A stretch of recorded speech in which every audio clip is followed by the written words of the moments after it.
Good evening, everyone. It's 7:35 on the 18th of May. Welcome to our legislative session. I have a relatively full agenda tonight with some exciting news on so many different levels. So we're going to get started with the pledge, and then we're going to move this on.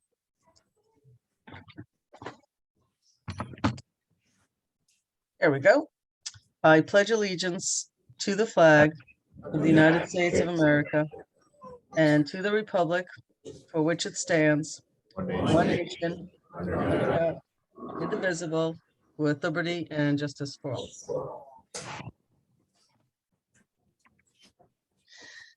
Okay, Trustee Fritchie, Present. Trustee White, Present. Trustee Lopez, Present. Trustee Quesada, Present. and Mayor Levin. Present. Okay, so first up, we have our police sergeant appointment for Patrick McGovern. Resolved, the County of Westchester Department of Human Resources has certified to the Village of Austining a list of eligible candidates containing at least 3 names for the contingent permanent appointment position of police sergeant. And whereas Patrick McGovern is ranked on the aforesaid list of eligible candidates, now therefore it is resolved that the Board of Trustees of the Village of Austining, pursuant to the applicable provisions of the Civil Service Law and the unconsolidated laws of New York State, hereby appoints Patrick McGovern to the position of Police Sergeant in the Village of Austining Police Department from eligible list number 71-706, effective May 23rd, 2022, at an annual salary of $127,020. This appointment is subject to a probationary period of not less than 12 nor more than 52 weeks. Do I have a motion? So moved. Second. Okay, any comments from the board? All I right, can start. please. Start? Yeah, I just want to say, Officer, soon to be Sergeant McGovern, is someone that has been a great example to the community of what a police officer in Austining is all about, having been a really active member of the Civilian Police Complaint Review Board, now the Police Reform Advisory Committee. If it's an opportunity to engage with the community, soon to be Sergeant McGovern is there. And so thank you for all that you do. We're really excited to be a part of this next step in your journey. Thank you, Trustee Lopez. Anyone else on the board? Okay, I will simply say number one, thank you, Trustee Lopez, because Trustee Lopez, all the trustees on the board and the mayor are liaisons to a whole bunch of committees, volunteer committees, police-related matters, both as Trustee Lopez is a liaison, so he's very familiar, and you heard that in the statement. Soon to be, I guess I have to say that, soon to be Police Sergeant McGovern. I know this is always a big moment. We will soon, I think, be more in person, and we'll probably go back to the celebratory events when folks are getting promoted in the police department, picture taking and of more of a celebratory note, but on Zoom. I hope that you appreciate the that all of our feelings are all still the same, Zoom or in person. Much gratitude, I think, is the right word, for your service to date and your continued service in the community. So we're in the middle of a vote. Martha? All those in favor? Aye. Opposed? Okay. Thank you. And I'd love to hear some words on the other side of the camera from the officers, or possibly from the chief. Thanks, Mayor. I guess before we swear Pat in, I'd like to say a few nice things about Pat. Graduate of Austining High School, and he was actually a graduate of the Austining High School Police Academy, which probably set him in motion. He's currently in his 21st year of service with the New York Army National Guard, where he is coincidentally a staff sergeant. And he has completed 3 tours of duty, 2 of which in Afghanistan and 1 in Iraq. So we are indebted to Pat for his service. here at the OPD. He's in his 11th year of service, and he is one of our drone pilots, and he's one of our animal control officers. He's on the bike squad. He does a lot of fun stuff for us here. For those of you who don't know Pat personally, he's one of the funnier guys under this roof, and he's probably our biggest Star Wars fan. And he likes to drag race his cars at the track. So Pat's also a gearhead. So he's a good guy to know. And I know he'll do great things here at the OPD. And we wouldn't expect anything less. So thank you. Thank you. So the mayor normally does swearing in part, but I have to be honest, on Zoom, it doesn't feel as great as being with the person. So I'd really like you to do that in my stead, if that's okay, because I think it feels better all the way around. It's much more personal, and it should be personal to every officer that is getting promoted in any way. So I appreciate that. Sure. No problem.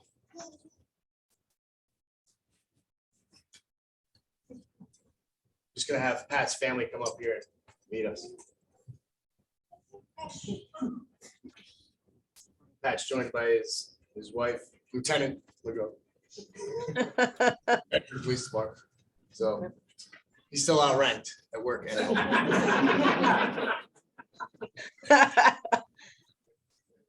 Oh my gosh, are these our future police officers standing there? Okay. Ready, Pat? All right. I, Being duly sworn, state on my honor, being Patrick McGovern, being duly sworn, state on my honor, I will never betray my badge, my integrity, my character, or the public trust. I will never betray my badge, my integrity, my character, or the public trust. I will always have the courage to hold myself and others accountable for our actions. I will always have the courage to hold myself and others accountable for our actions. Further, that I am a resident of the state of New York, and I will support the Constitution of the United States of America and the state of New York. Further, that I am a resident of the state of New York, and I will support the Constitution of the United States of America and the state of New York.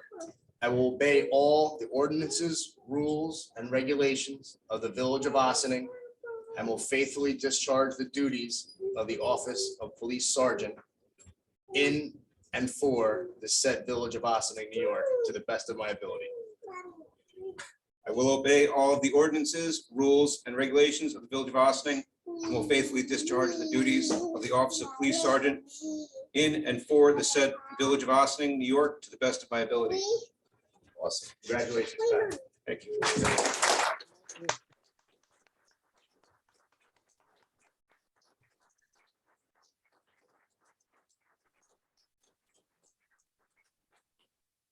Did you want to say a few words? Yes, he does. I came prepared. I feel like he's outnumbered over there by the little ones. Just wanted to say thank you, Mayor, board members, Chief Sylvester, that you're not here, Lieutenant Zimmerman, Lieutenant Donahue, my records partner, Teresa, and all the other senior officers, mentors, past and present, I've had throughout my 10+ years in Ossining. Growing up being a police officer is the only career I ever wanted. I always looked up to police officers and respected them, even when they were writing me a speeding ticket, or 2, or 3. I credit that to my parents, who can't be with us, but are watching over us from above and growing up in Ossining. They never took NYPD test, Mount Vernon, White Plains, any other police exam, other than the Westchester County Police exam while living in Ossining. I was born and raised in this village. I only wanted to be a police officer in this village. I saw what a professional force looked like. And I wanted to be part of that force. I love this village and the unincorporated area of the town. I'm honored that I get to be a police sergeant in Ossining.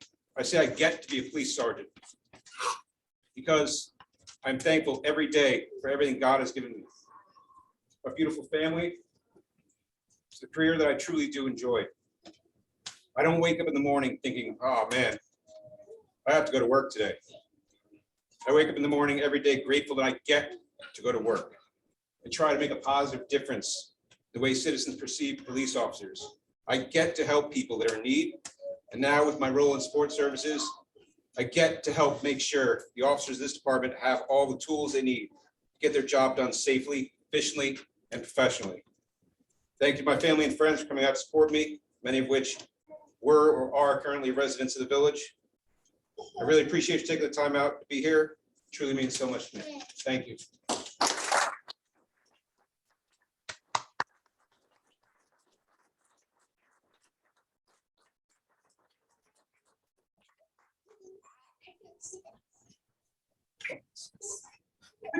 Thank you. I guess officially a sergeant.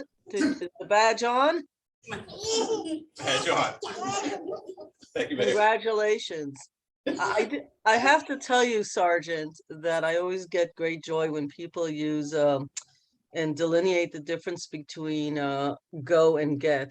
The difference between I have to go here, I have to go there, versus I get to go here, I get to go there. So it always makes me stop and think about how wonderful that difference is. So thank you for bringing that to the foreground in your words to us, to the public, and to everyone who is participating here tonight. Again, thank you for your service, really for your whole family, and for being a part of the history of Ossining and the future of Ossining. We all thank you for your service. Thank you, Mayor.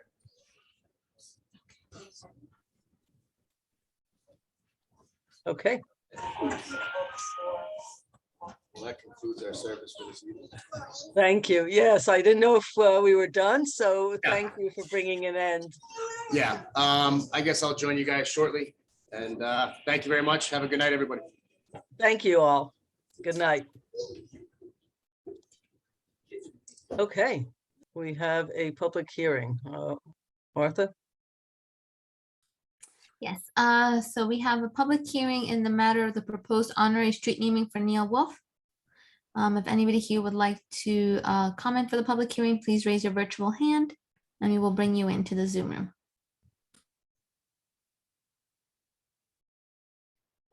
I don't see anyone. I take that back. We have Observer. I'm going to bring Observer over. Do you want me to bring him over as a panelist or her over as panelist, Mayor, or would you like me to just allow them to speak? I think we usually bring them over, so I'd like to just sort of stay consistent with that. So Observer, I'm bringing you over. If when you come over, you can please turn on your camera, unmute your microphone, and then. Good. I think it's Mark Fry. I had set that up as Observer, but it's Mark Fry. I just wanted to say I think it's a wonderful idea to name the street after Bob Wolf.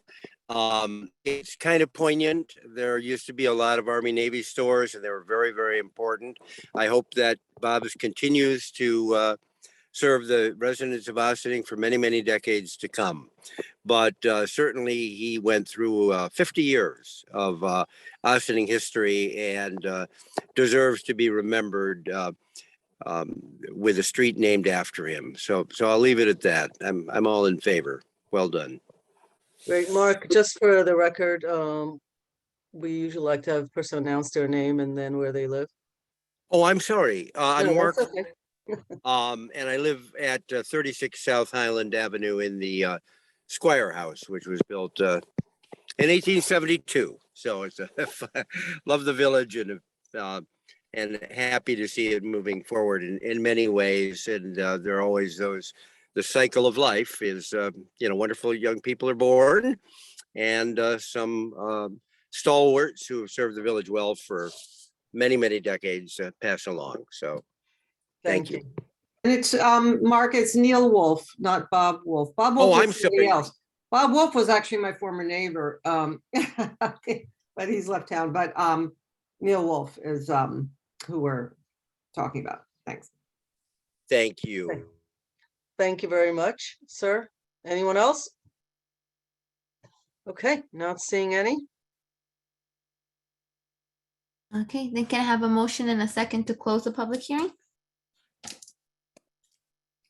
So moved. Need a second. Second. Okay, Any all those in comments favor? on the board? Oh, give me a minute. Any comments on the board? We've discussed Neil Wolf, was a longstanding, business, person here in the village, on Main Street, Bob's Army Navy. And, you know, it's sad to see, as, Mr. Fry said, some people, pass, but, you know, he was really a strong member of our commercial community and was, really helpful to so many of our residents.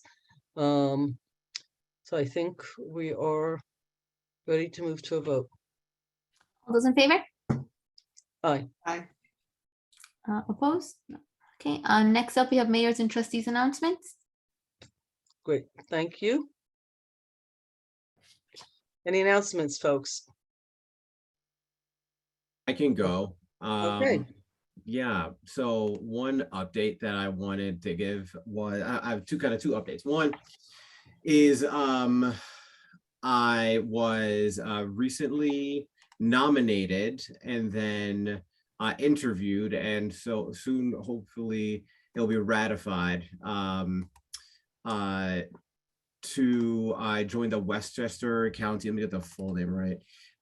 It's the Westchester County Probation Advisory Board. So this is a board of volunteers from around the county. It's like 6 or 7 people whose job it is to look at cases of folks who are potentially going to go on probation and having a path for them. This is particularly for low-level crimes to have an alternative to going to jail.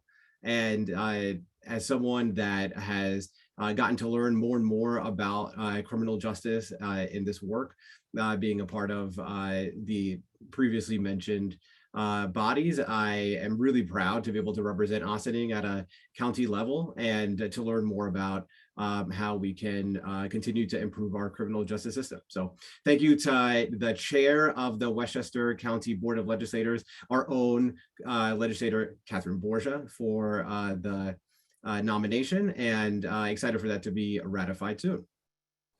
The other thing is that we have a fun community event coming up. I don't tend to promote a lot of things that are going, there's just so many things happening in the community, and Jamie does a really fabulous job of compiling so many of them in the weekly updates. But one particular one that is really close to my heart is happening at the Briarcliff Manor, and this is a fundraiser for Galata House. And so they are having a fundraiser there on Thursday the 26th from 6 to 8:30. And the reason that I think this is such a powerful event is because right in my neighborhood, from what I can see from my house, there was a fire that a couple of weeks ago or so that I brought up during a meeting.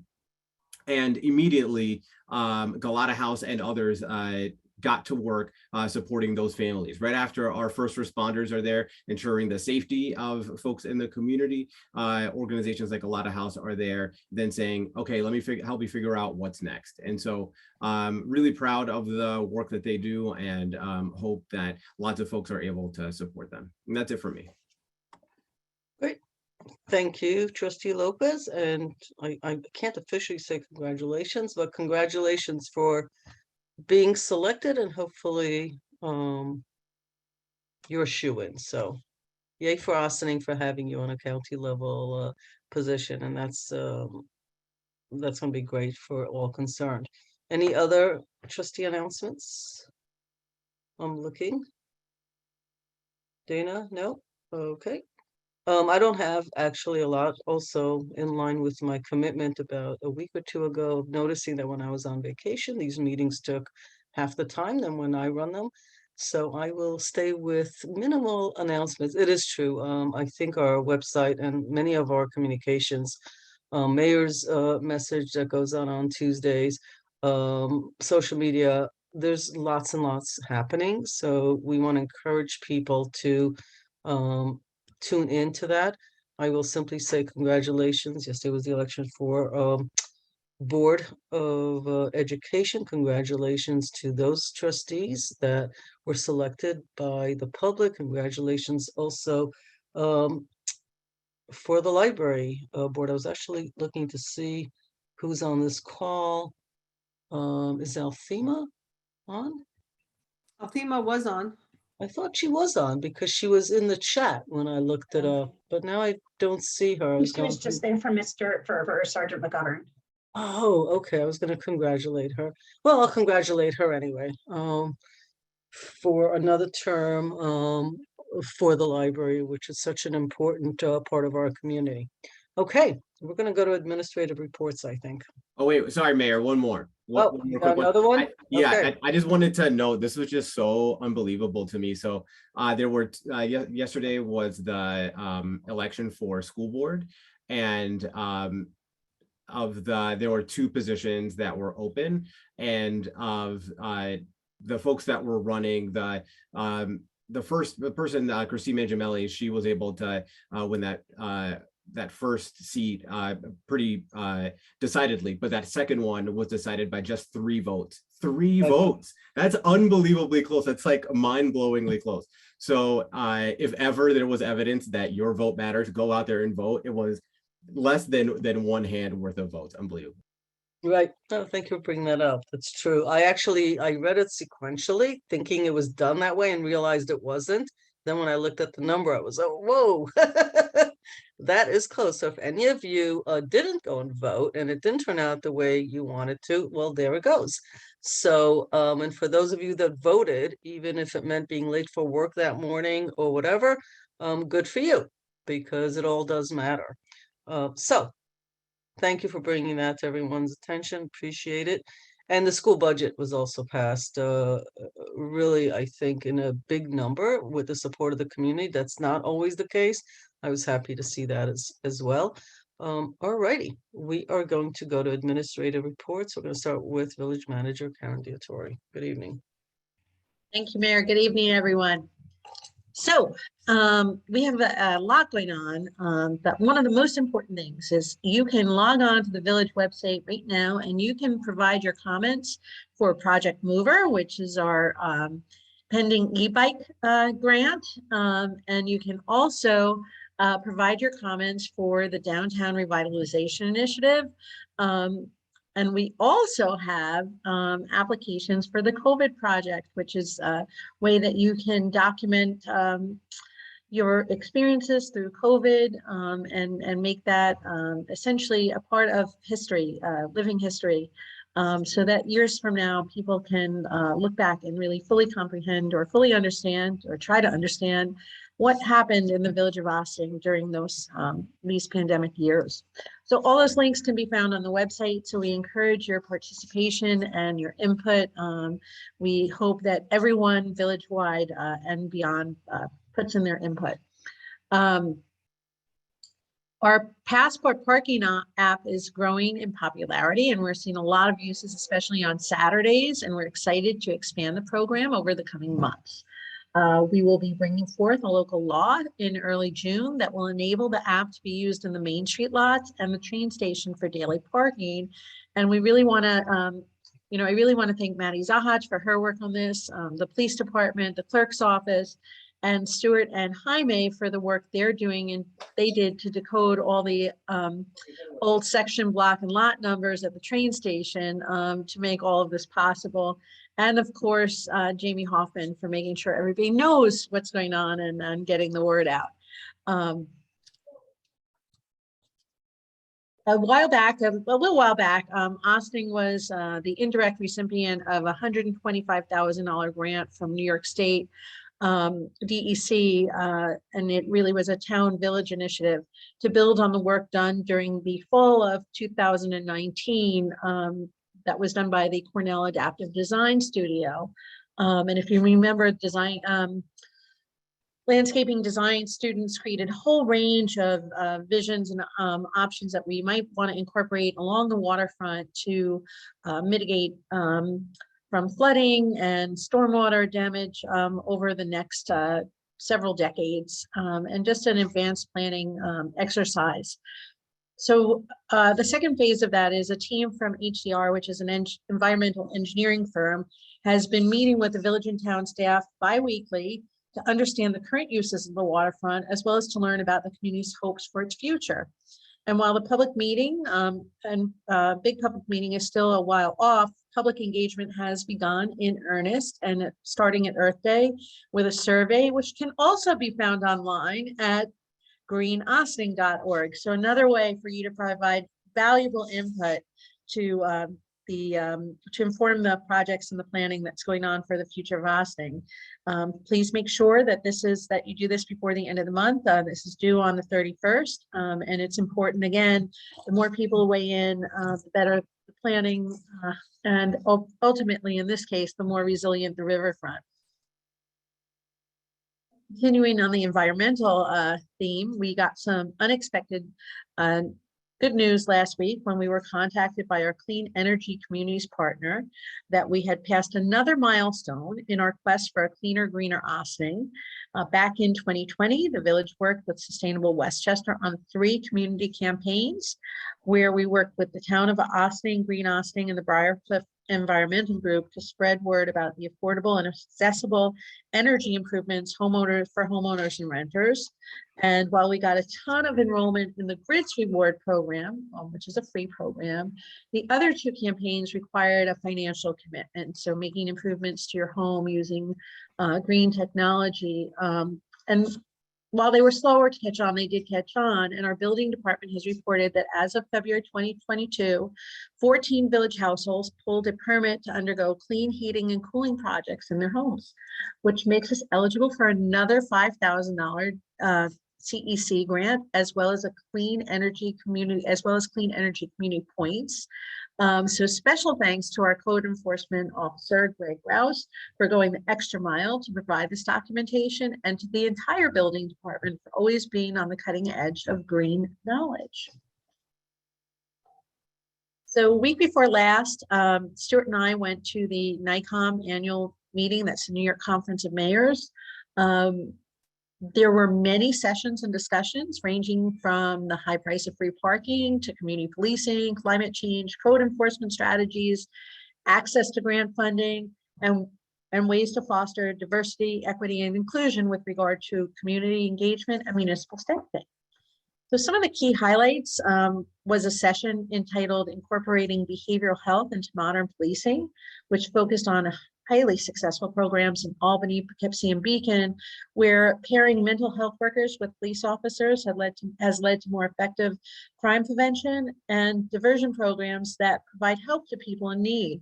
Oftentimes, activities requiring police intervention really are the result of people suffering from mental health disorders, and pairing with mental health workers helps to facilitate better interventions and better outcomes. And this is something that we're looking at here in Ossining and throughout Westchester. So it's pretty great to see, and pretty encouraging to hear such positive outcomes from other parts of the state that have already started implementing these programs. So we're looking forward to seeing those benefits here in the county and in our home village of Ossining. We also learned about a national program called Crime Prevention Through Environmental Design. So another way that you can help minimize and mitigate crime is through environmental design, and the acronym is CPTED, which is CPTED, and it's a multidisciplinary approach of crime prevention that's being implemented nationally that uses urban and architectural design and the management of built and natural environments to mitigate environments that breed crime. So these strategies aim to reduce victimization, deter offender decisions that precede criminal acts, and build a sense of community among inhabitants so that they can gain territorial control of areas, reduce crime, and minimize fear of crime. And this program is also known around the world as designing out crime. Also, other terms, defensible, creating defensible space, as well as other similar terms. And it is a way to make sure that in design, in urban design, that you're incorporating lighting and fields of vision, making places welcoming, and doing things that create an environment that inhibits people from doing things they probably should not. So it was really interesting take on not only community policing, but how we can work with other angles, other departments, to provide higher quality of life here in Austin.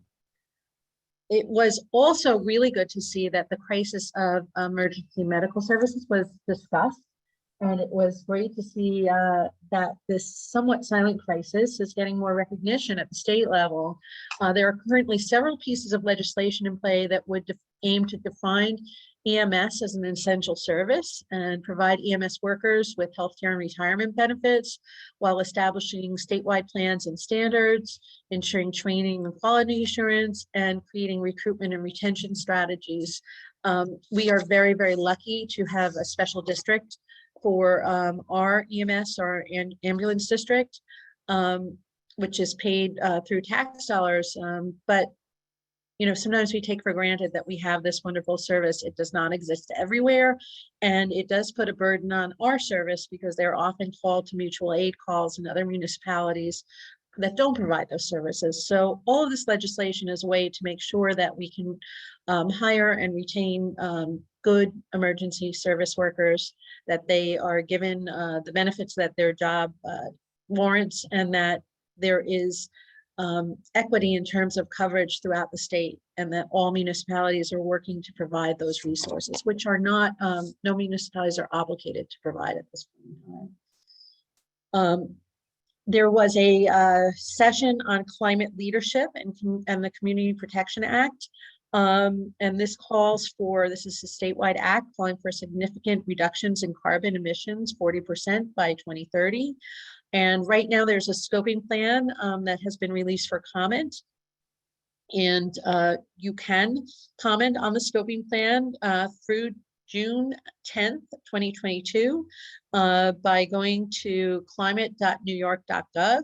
And there is a second document that is prepared to identify disadvantaged communities, and comments on that document may be submitted through July 7th, 2022. I'm sure Stuart's going to have some highlights too, and we did talk about ways that this legislation may impact building codes. You're already seeing that done with the stretch energy code, but I would anticipate other requirements coming down the pike for new development to make sure that everything is as green and sustainable as possible. And finally, diversity, equity, and inclusion was discussed in several contexts throughout the week. However, there was great information shared by the mayors of Albany, Plattsburgh, and Mount Vernon, and much of what they talked about exists here in Austin. But we should also continue to strive to make sure that our public meetings are as accessible as possible, and not just through location and time and via online options via Zoom, but accessible in terms of the context of easily making sure that people can easily understand the dialogue. We tend to use a lot of acronyms and a lot of jargon and a lot of terms that are unfamiliar to most people, and we need to be mindful of that. We also need to be able to reach people where they are when we're doing community engagement to the degree possible, and understanding that visiting stakeholder groups and organizations where they operate and gather can be a really great way for people to be more confident in their ability to communicate their views and get their feedback. So all in all, it was a very interesting and informative trip. And I believe I probably took up enough time. So a lot going on. Thank you, Village Manager. The last part was interesting. We know you guys went up to, so it's New York, the NICOM is New York, I forgot the C of Mayors. Conference of Mayors. Conference, but it's actually Conference of Mayors, and it's also municipalities, just so people understand.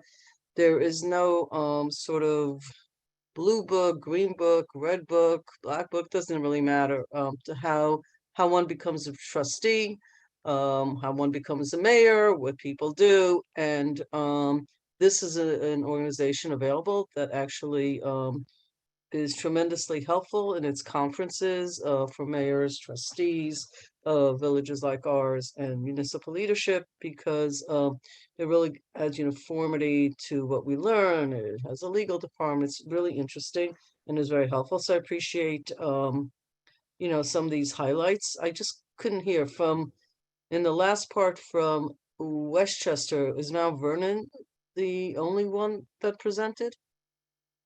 You said there was The only one from Westchester, yes. Was Albany, Plattsburgh, and Mount Vernon. Okay, yeah, I just didn't know if there's anybody from else from Westchester. Great. Okay, yes, the use of jargon has come up before, and understanding codes and all of that. It's between legal terminology and acronyms and all that. Not always the easiest to understand. I guess every group has its language, but this is a group that actually supports the public. So I think that's a super important topic. I haven't actually heard that one discussed as much in the past, so I for one appreciate it. Great. Thank you for the update from NICOM. Yes, I'm sure Corporation Council has something maybe to add as well. I'm not sure, but I assume. And Martha, you want to take us on to the next? Corporation Counsel Stuart Kahan. Thank you, Martha. Karen, am I assuming that Mr. Dewey is not appearing tonight? He sent an email that he I won't be- apologize, I was unaware, so. No, I mean, it was just a few hours ago, but Yeah, yeah. that's okay. Let Took him off me, the agenda. I'm sorry. Said I thought I Somebody- took him off the agenda. I'm sorry. It's all right. just a few things, folks, and I'll deal with the NICOM conference at the end. Call this two public service announcements. One, we've received some complaints from Metro North that people are going through their fence at what we would call Sparta Park, crossing the train tracks, and on the other side of the tracks, having parties, bonfires, and things of that sort. I cannot emphasize enough how terribly dangerous that is, because you are crossing live tracks and you are going across private property, which is Metro North's, and you are going through a fence, which you should not do. You also should not be lighting any fires on village-owned property. So anyone who is doing that, we would really ask them to stop. The police are aware of that. Metro North has made us aware of that. Parks and Rec is aware of that. So we would ask anyone who is doing that to cease and desist, because what we don't want is a journal news story about someone who was hit by an express train out of Poughkeepsie or out of Manhattan. Next, this is the season of potholes. We tend to get a lot of claims in the office about potholes. And on many occasions, I have to deny the claims. And I just want folks to understand what happens when such a claim comes in. First is, where did the accident happen? It is a common misconception that if the accident happened in the village of Ossining on a village road, it must be the village's responsibility. It's not the case. There are many roads in the village that are state-owned and maintained or county-owned and maintained. Route 9, South and North Highland, is a good example of a state-maintained road. And if there are potholes on that road, it is not the responsibility of the village to repair, maintain, or do anything about it, except potentially tell the state. Another example is on portions of Route 133, particularly east of Pleasantville Road. That's state. So that's the first step, is where did the accident happen? Second is, if it happened on a village-maintained road, the question becomes, was there prior written notice, which is required by law, both by state law and by the village code. And that's a requirement that I would say, frankly, every municipality has. If the clerk does not have prior written notice of a defective condition in a roadway, it is not a claim that will be accepted by the village for payment. And some of these claims are actually not for a large sum of money, some for a few $100s. I just had one recently for a few $1,000s, But again, if there is no prior written notice on a village road, that claim will be denied. Folks who bring these claims should understand that the denial of the claim by the village need not be the end of the case for that individual. They would have the ability to go to a small claims court in the justice court and present the case. I should point out that the village would make the same argument there that it would make when the claim is denied, but I don't want people to think that my determination is the end of the road. But again, it's important for folks to know, because this is the time when we start getting a lot of complaints, and particularly with the conditions of many of the roads. There's a planning board meeting on Tuesday night, and everyone is obviously may watch through Zoom, see the agenda and see what goes on there. Now with just to sort of follow up on what Karen was talking about on NICOM, she mentioned the Climate Leadership and Community Protection Act, known as the CLCPA. That scoping plan, which is actually climate.ny.gov, has a specific section dealing with land use and local government. You may wish to look at that, and you can comment on the plan. And actually, there's a form where you can actually write your comments down, and they will get submitted to the state. The final plan probably will not be out until the latter part of this year. But a point that was made by the presenter is that it would probably be a good idea for municipalities to start looking at their codes in terms of what to do with regard to energy efficiency, because many of these ideas that are in the scoping plan will likely become part of legislation going forward. One thing, for example, is that there is an emphasis on using high efficiency heat pumps in homes rather than fossil fuel. As someone who now has air source heat in his house and does not have any more oil heat, I must say it's lovely. Once we get used to all the gizmos on the little thing to press and find out what to do, it's nice. It's nice not to have the soot from the oil heat. It's also nice not to get the oil bills. And the truth is that the difference in the electrical bill has not been that much as we compare it over year. So having the air source is really wonderful. I can tell you, though, that because of supply chain issues, many places cannot provide you with the full air source, and they're actually, the best they can do now is provide you with a hybrid system in which you would still have oil for your hot water heater. But even with that, it's a good system to have. But again, that's on the that's with regard to the climate leadership. Karen also mentioned with regard to disadvantaged communities, there are at least five census blocks in the village that are considered as DACs, or disadvantaged communities. These communities are found to have higher levels of asthma and other issues like that. In fact, 45% of the census tracts in the mid-Hudson region, which includes Westchester County, were identified as disadvantaged communities. The idea will be that those communities should benefit even more directly from the state transitioning from former fossil fuels to greener sources of energy. So that's something that's there as well. But as I mentioned, there are at least five Ossining census tracts that are on that list, and that is also something that is subject to comment. Those comments are due on or before the 7th of July. I did attend two sessions given by a NICOM counsel, the first by NICOM General Counsel Wade Beltramo on code enforcement and different remedies that can be used.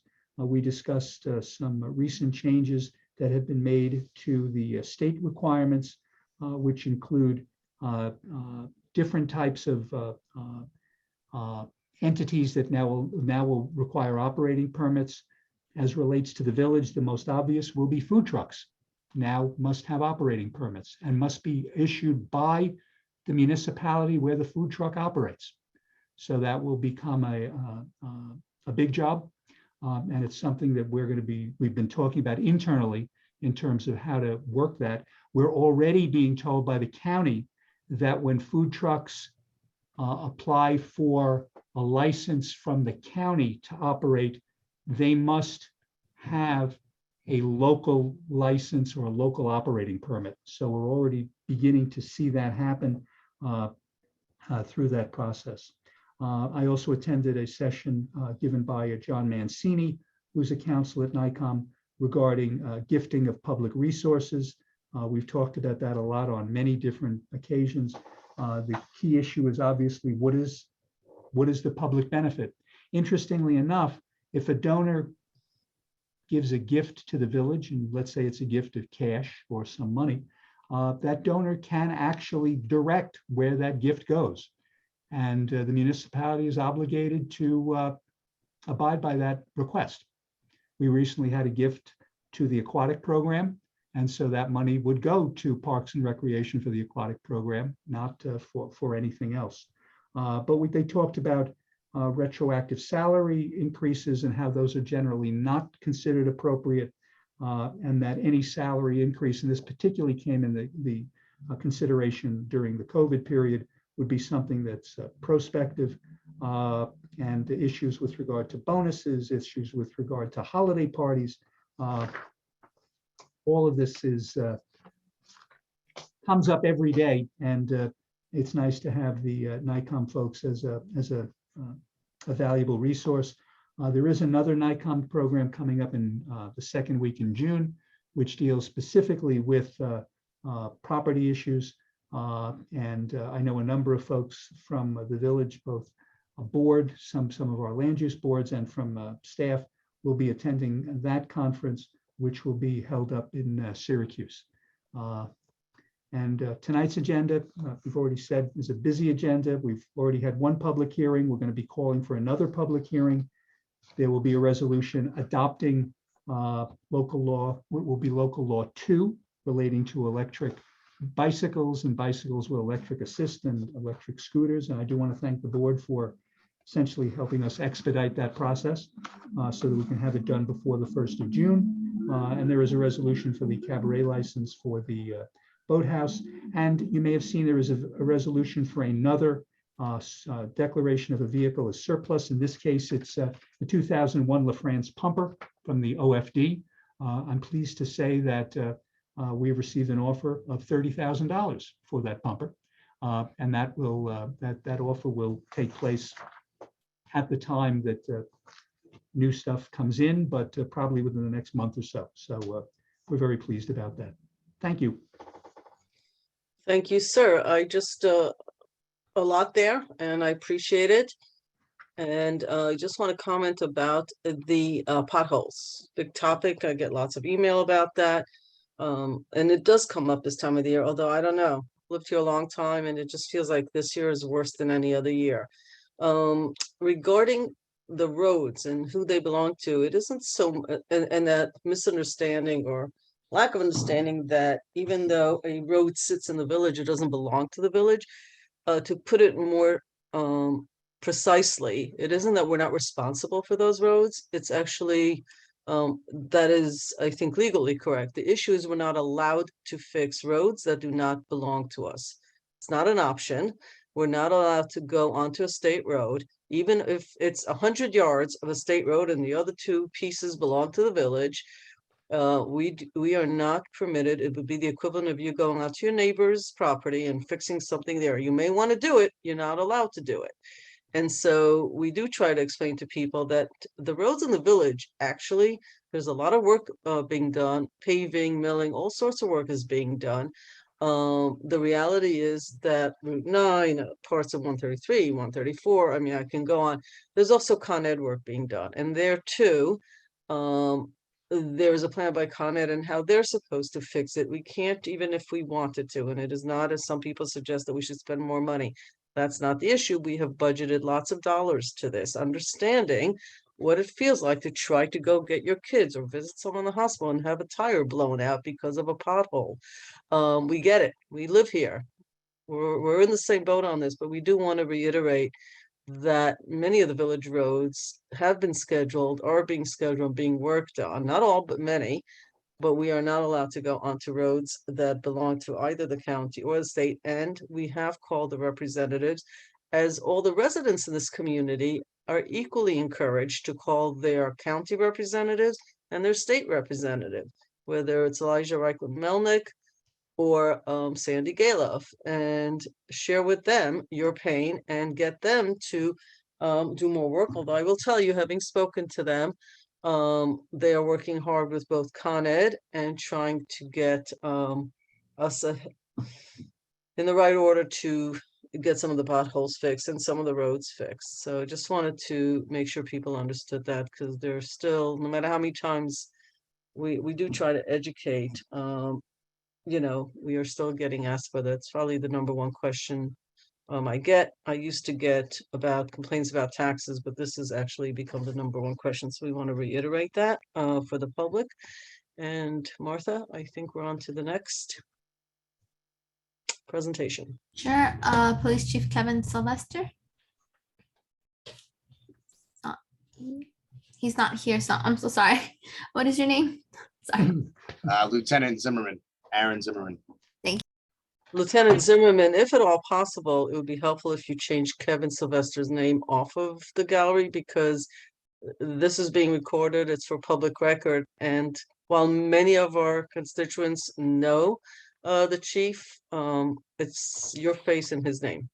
I'd be more than happy to. However, I am using the link that was sent to Kevin. I was not sent the link, so You want, but I'll change the name, don't worry.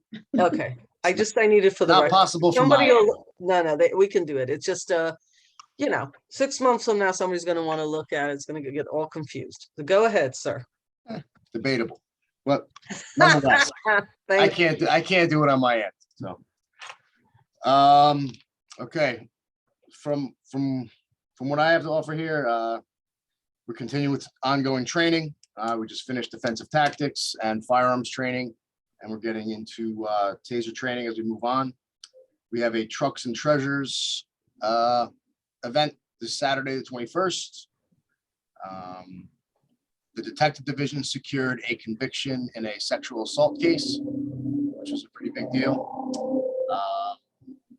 Do you want to just give us a little bit more? Again, I'm not sure I understand what that actually means, nor do some of the people watching. So what does that actually mean?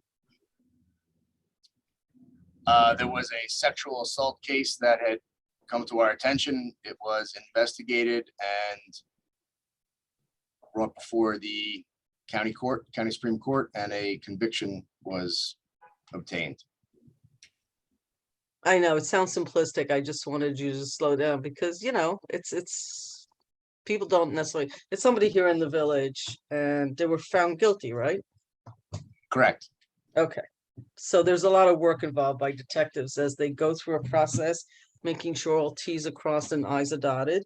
And I think the community is appreciative for the hard work that's being done. And Yeah, and it wasn't a plea deal either. It was a conviction at trial. So it was a good job by the Sunny Police Department Detective Division. Great, thank you. I guess something that the village manager and corporation council mentioned earlier in regards to the mobile crisis response team, which will be put into place here probably sooner than later in the village, which is, you know, one of the family services of Westchester functions that we got going on. And back to that SEPTED, the preventing crime through environmental actions. It's actually a course that is taught by DCJS and is offered through them. So that's not something that is unobtainable if, you know, it's something that's local. So Great. to offer that. I don't want to interrupt. Are you done? Yeah, I'm all set. Great. Well, good. I'm gonna just chime in a little bit. So we have at least one trustee who's very excited to learn more about tasers. And no, you're not, Dana? Was that a no? Yep. It was offered for the board to go look at some of the training. And I believe Trustee White as she did just now, raised her hand. She told me she is looking forward to it. It's important when we make decisions that we also understand how things play out in different parts of our community. So Dana will be reporting back. But any of the trustees were invited. And so I appreciate that. Also, I think the mental health issue that you brought up, I believe, you can correct me if I'm wrong, Officer Zimmerman, is that there are about six communities in Westchester that were chosen for that. It's not all communities in Westchester, correct? Well, I believe there are 6, we'll say, areas that encompass multiple jurisdictions throughout Westchester. Right, and Ossining was chosen as one of them. Yes, I think our area is Ossining, Briarcliff, Mount Pleasant, Croton, you know, this northern part. Some of the cities I think have their own, but yeah, I think we were being considered for one of the, I guess, host agencies to get it Correct. off the ground. It also helps that Family Services of Westchester is located at Open Door on Main Street, so there's a proximity advantage for the village. Right, so I'm grateful for that. I want to remind some people, just, I don't know if I want to call it history, but, and Trustee Lopez will correct me if I'm wrong, but I believe in 2020, part of the police reform committee, one of the recommendations here in Ossining, and by the way, in other parts of the state, we were not unique to it. We weren't the only ones, but it was a strong recommendation to really look more closely at mental health issues as they relate to police enforcement. It was a big topic, and the whole mental health crisis as it relates to community safety and to individual safety and knowledge amongst police officers versus people in the mental health world. And so this, we as a board looked and said, boy, that is just a huge thing for a small village to deal with. It's expensive. It's like, where do you find the people, etc. But the county isn't. The county's big. And so they actually did step up based on some of the feedback from the Police Reform Act and some of its outcomes. So I actually am happy that this is coming to the forefront in 2022 with funding. And this is part of the first step. And my understanding is that as this works itself throughout and things work and hiccups, there'll be some hiccups and they'll work through it, that it will expand to others as well, and that it would continue, because on the downside, there were comments from people that there was something like this 20 years ago, and it just, as soon as there was a budget cut, that was the first thing that was cut.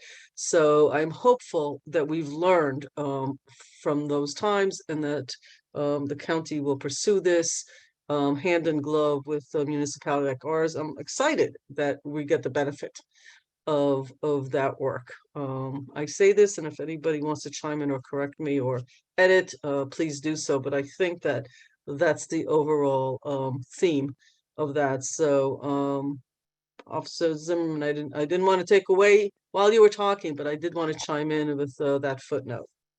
No worries, no worries. Yeah, like any new project, I'm sure there'll be some growing pains in the beginning, but time will tell, and I'm sure as time goes on, it will get better. Okay, thank you, sir. Anybody else looking at the gallery? Okay, so this time we actually are following the order. Martha? Okay, are there any organizational announcements that anybody in the public would like to say? If so, please raise your virtual hand and we will bring you over. Jamie, you seeing any? No? Okay, is there anybody here from the public who would like to comment on any of the resolutions on tonight's agenda? If so, please click your virtual hand and we will bring you over.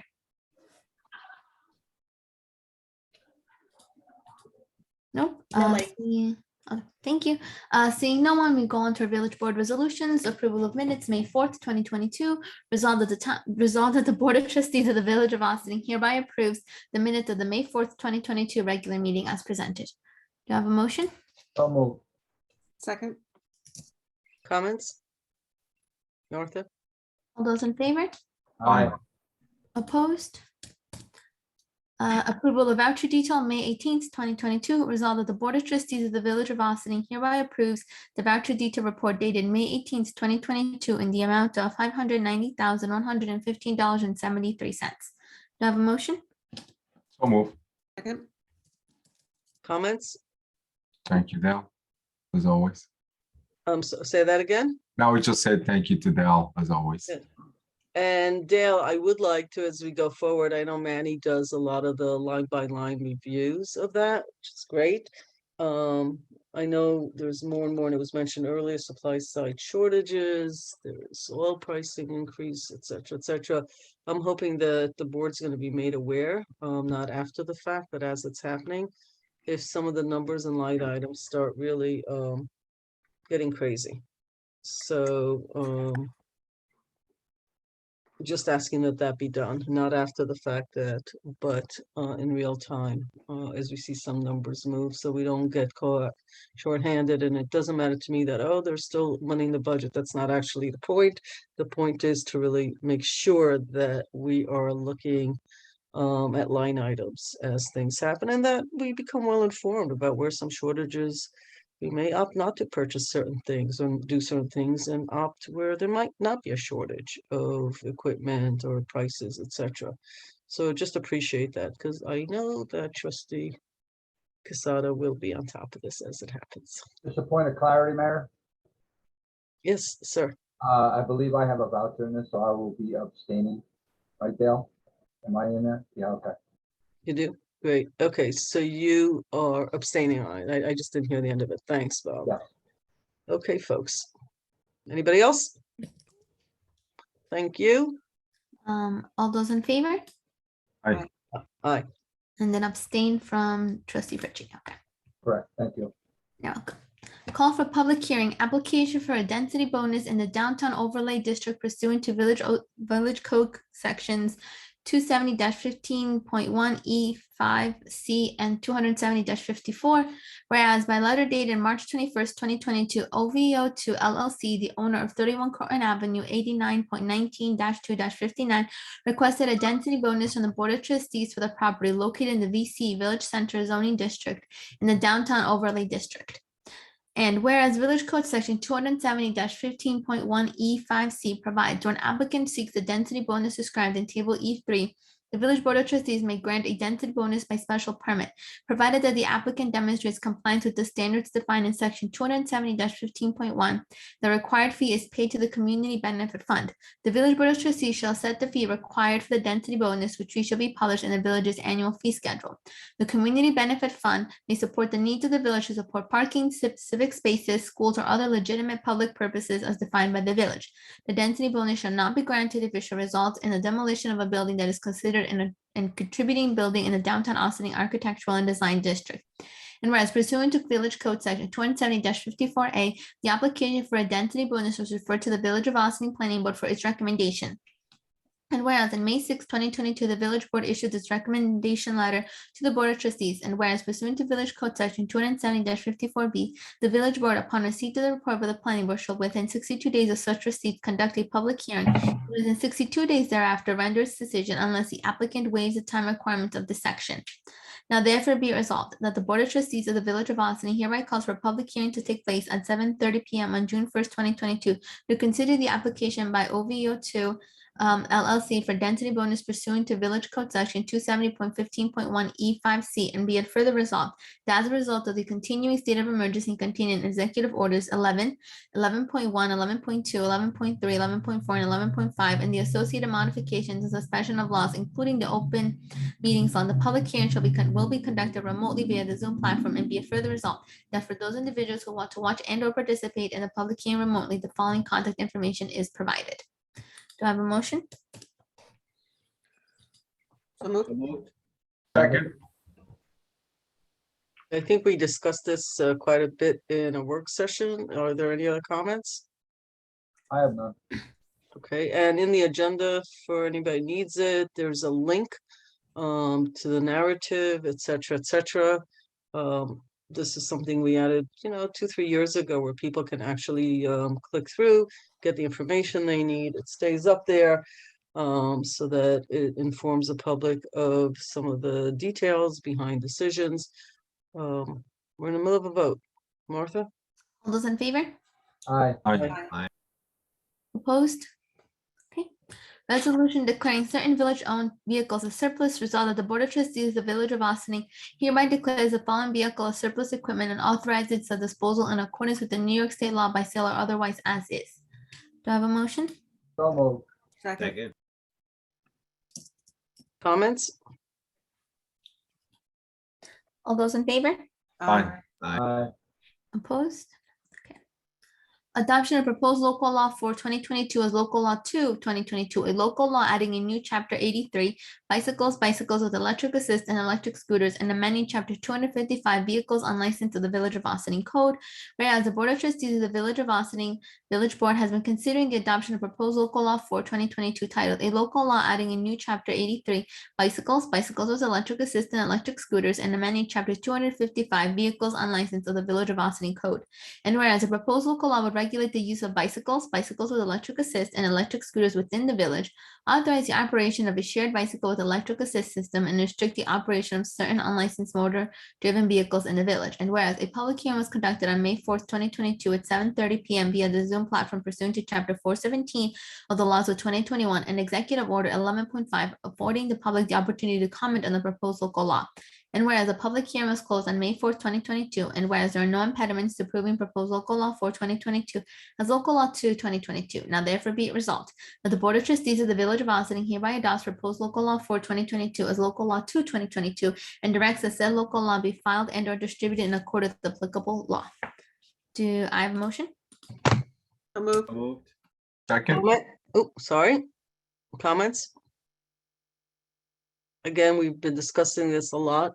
We discuss all the material presented to us by staff at our work sessions on Wednesday, following Wednesday's legislative, do that twice a month for each. So I think there's lots of information on this. Martha? Okay, this is a roll call vote. So we have Trustee White. Aye. Trustee Quesada, Aye. Trustee Fritchie, Aye. Trustee Lopez, Aye. and Mayor Levin. Aye. Okay. Resolution approving 2022 cabaret license for the Upriver Restaurants Incorporated doing business as the Boathouse, 46 Westerly Road, Austining, New York. Whereas pursuant to chapters 100 and 171 of the Code of the Village of Austining Code, the authorized representative of the business Up the River Restaurants Incorporated doing business as the Boathouse, 46 Westerly Road, Austining, New York, presented an application to the village clerk and licensing officer for cabaret license where only soft drinks are to be served. And whereas pursuant to section 100-3 and 100-5 of the code, the village clerk caused an investigation into said application, and after receiving the results of the investigation, the application was referred to the Board of Trustees for final approval. And whereas the Board of Trustees reviewed the application at the May 11th, 2022 work session, hearing from the Corporation Council.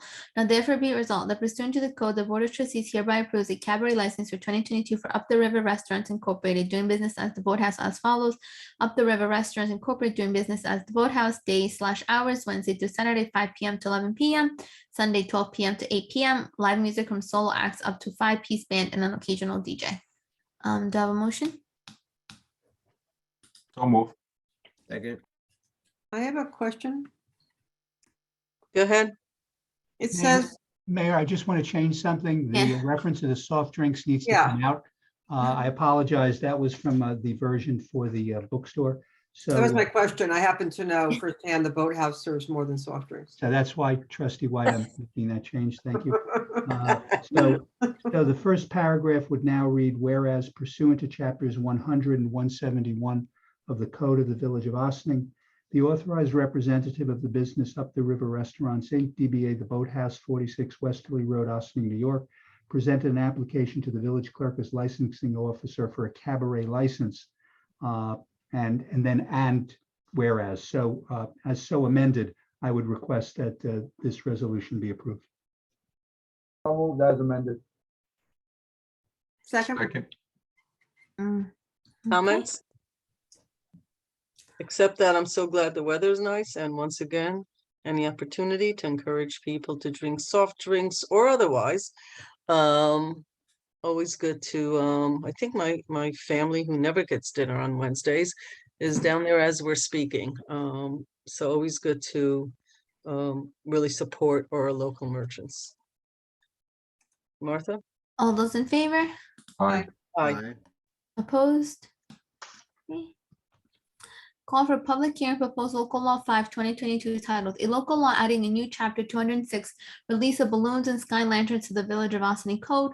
Resolved that the Board of Trustees of the Village of Austin hereby calls for a public hearing to take place at 7:30 p.m. on June 1st, 2022 to consider proposal local law 5, 2022 titled A Local Law Adding a New Chapter 206, Release of Balloons and Sky Lanterns Prohibited to the Village of Austin Code, and be it further resolved as a result of the continuing state of emergency contained in Executive Orders 11, 11.1, 11.2, 11.3, 11.4, and 11.5, and the associated suspensions and modifications of law, including the open meetings law, the public hearing will be conducted remotely via the Zoom platform, and be it further resolved that for those individuals who want to watch and or participate in the public hearing remotely, the following contact information is provided. Do I have a motion? Folks, So moved. Second. comments? Again, discussed last time. Again, I think, let me see if there is a link. I'm looking at my other screen about the releasing, not having of, but the releasing of balloons, which is detrimental to the environment. The town recently, also, we are doing this jointly with the town, which is actually as a separate municipality. And this is something to call for public hearing on the topic. Martha? All those in favor? Aye. Opposed? Adoption of new village seal, whereas the Village of Austin Charter Section C1-2 provides in part that the village may adopt and use a common seal and alter the same at will. And whereas Section C3-9 of the Charter enumerates the powers and duties of the village clerk, including keeping all books and papers and the seal of the corporation and transcripts from the records of proceedings of the Board of Trustees certified by him or by her under the corporate seal. And whereas New York Village Law Section 1-1024, which includes among the village's powers to make, have, and use, and from time to time alter a common seal. And whereas the current village seal with a Native American in profile began appearing after World War II. And whereas the Board of Trustees has been discussing adopting a new village seal, which would more appropriately identify the village, where seal would appear in village buildings, vehicle stationery, etc. And whereas the board engaged the services of Hothouse Design Incorporated to develop a new village seal. And whereas at the May 4th legislative meeting, the board reviewed revised seal designs which took into account recommendations from board members. Now therefore be resolved that the Board of Trustees adopts as the village's new seal, the seal identifies as Phase 2 Design Concept 4, reprinted below, and be it further resolved that the village manager is authorized to take such action as necessary to integrate the new village seal in place of the former village seal, Native American in profile, which use should be discontinued. Do I have a motion? So moved. Second. Comments on the board? I have a question before the comments. I'm assuming there will be some comments. Anybody have a the seal, a copy of it that could be shared? I know I didn't ask for this in advance, which means you probably will have to look through lots of emails to find it. If you do during this moment or, in the next few minutes, I'd really appreciate. I think it would be nice to just show what it looks like. We did it at a work session. It's been discussed many times. There've been many. I can pull it up. Hang on. I don't know Yeah. how I would show it though. Click on the link and do it. Oh, there it is. Okay, a quick look at it. That's in the grayscale. Thank you. Appreciate it. Okay. So now that it's on there, are there comments? I would just like to thank Brian Sheridan of Hot House Design for being so pleasant and easy to work with, and for working so hard on this. I think it's great that a resident of Austin has redesigned the seal, and that it does represent our place in the Hudson Valley, and our history and our natural beauty. And I think it captures a lot of those things in one image. Thank you. And thank you for working on it as well. Anybody else? Okay. I will just bookend this. This has been in the works for over a year. Logos, seals, mascots, all of these topics carry with them history. They carry with them emotions at all levels. To some people, it's a non-issue. To others, a very deep emotional issue. And we went through that journey through the community. We engaged the community through surveys, through conversations, through a public hearing, of course. At some point, and the most important part of it was that we had sent out a survey. We all agreed as a board that we would make the survey very public, that we would announce it many times and in many ways, and that it would be up to the residents of the community to give us the input on the future of the look and feel of the logo with some ideas. And for those that didn't want us to remove the Indian head seal, which is part of a lot of people's history here, and they wanted to keep that. We went through that whole journey, and we are about in the past couple of weeks, got to where we are, which is A in the survey. It was clearly shown that the majority of this community wanted to retire the Indian head and move on after about 70+ years to move on to a new seal, which is what we did. And we've been very careful. To some people, it looks like this took a long time. It takes a long time because we wanted to get the right artist, the right feel. We looked at 14 renditions. Originally, we thought we'd look at a couple, but it was more than that and lots of input. So it takes a little bit longer when you want to get more and more input from different people.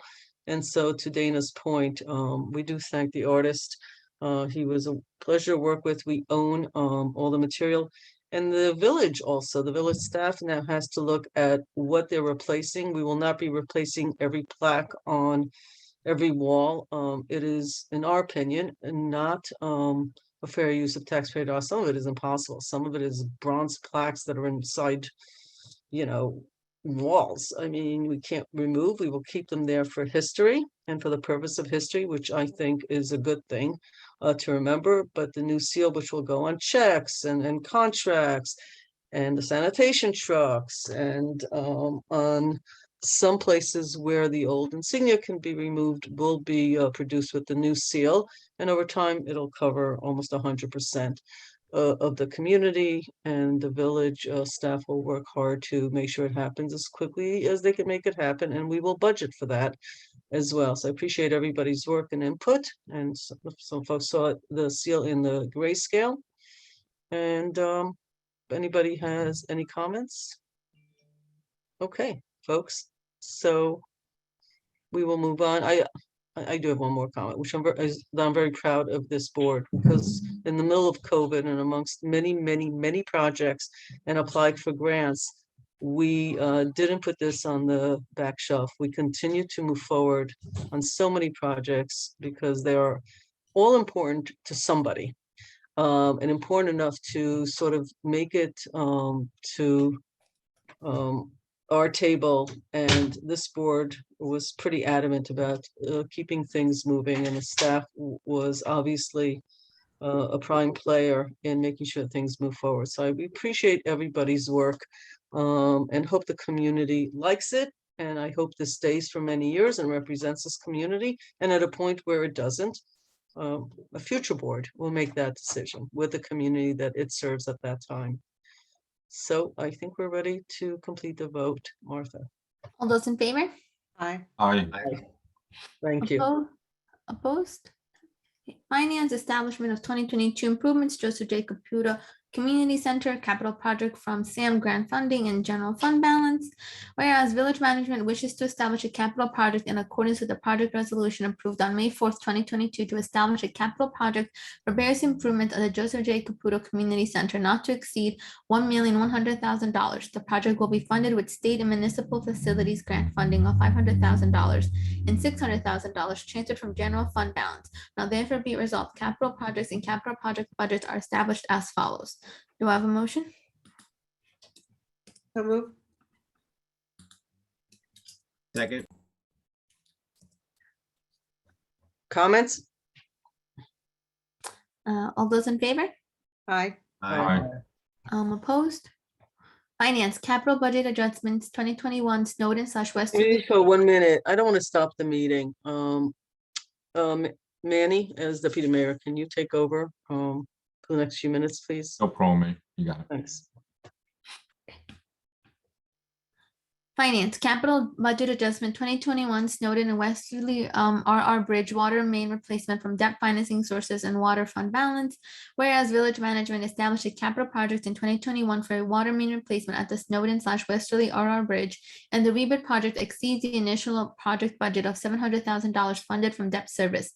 Management wishes to increase the capital project to $880,000, funding the additional amount of $180,000 from water fund balance. Now therefore be it resolved, capital projects and capital project budgets are established as follows. Do I have a motion? So moved. Second. Any comments from the board? Okay, all those in favor? Aye. Aye. Opposed? Okay. Then we have continuing business of the board. The first one is proposed local law 1 of 2022, revisions to chapter 8 of the village code, civilian police complaint review board. Thank you, Martha. Good evening, folks. Earlier this week, I sent you revisions to proposed local law 1. Those revisions were based upon the comments received from the Police Reform Advisory Committee, as well as the recommendations from the Board of Trustees. All of those recommendations have been included in the revision to the local law.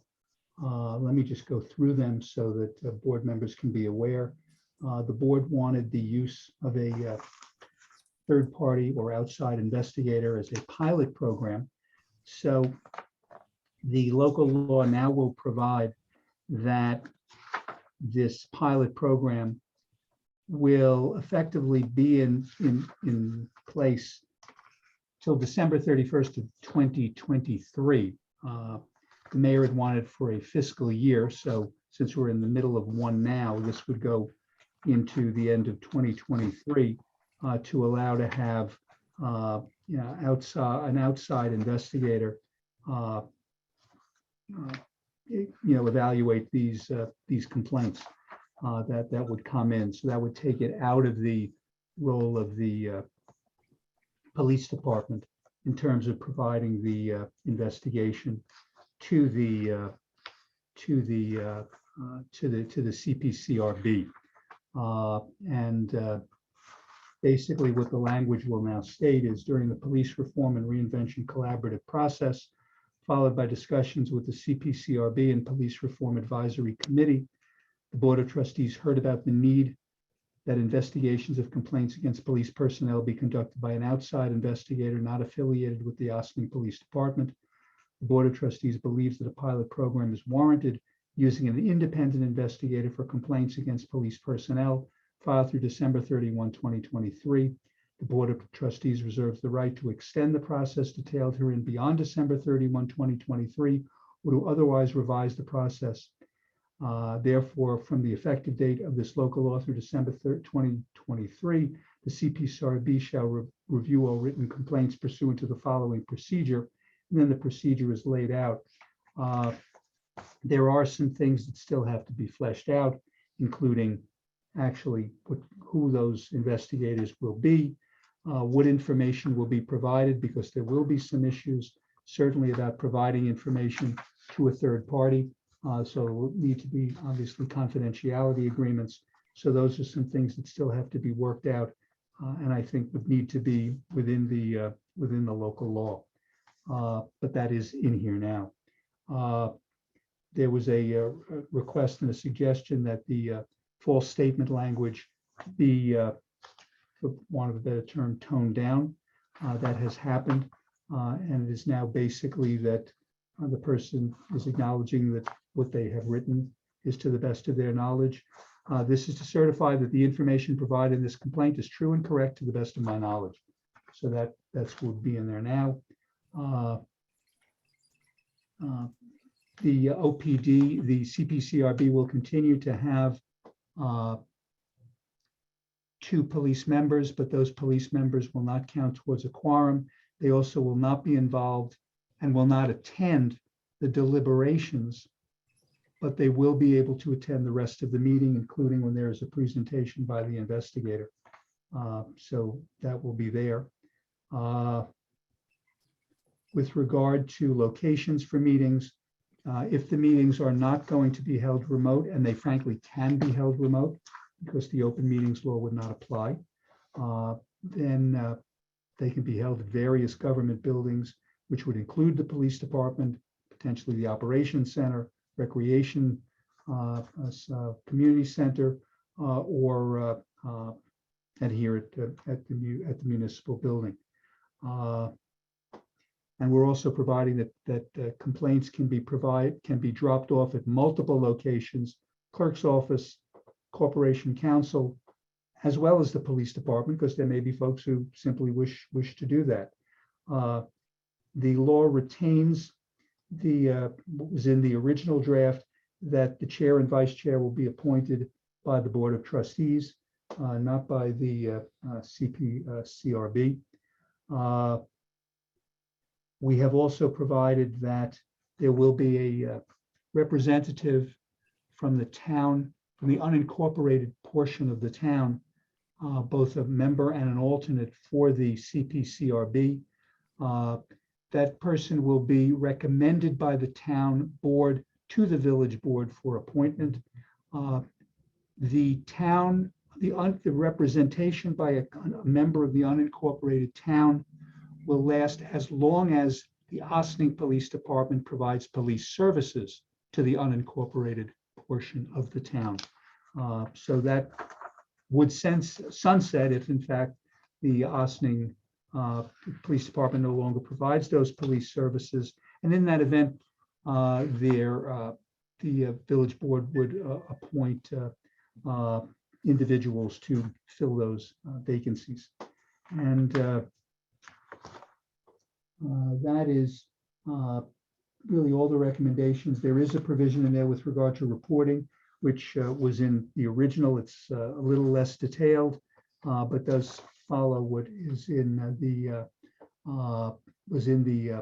plan that was submitted back in March of 2021. And that's pretty much what the changes are. As I said, there are a few things that still have to be fleshed out in terms of the independent investigator. The current version, as well as the law as now on the books, has the chief and the CPCRB reporting to this board in the event that there is a disagreement as to discipline. But if there's an independent investigator and not a police department run investigation, then that may no longer be necessary. So that's something that I'm looking at the current time. But I did want you folks to see this in terms of what these changes are, because again, there were, I believe, 8 suggestions from the PRAC, and most of those recommendations were accepted by the board and have been put into the revision to local law 1. Thank you. And this is so you've got the proposed, right, coming up. All right. Trustee Lopez, comments, because you and I are involved in this in real time.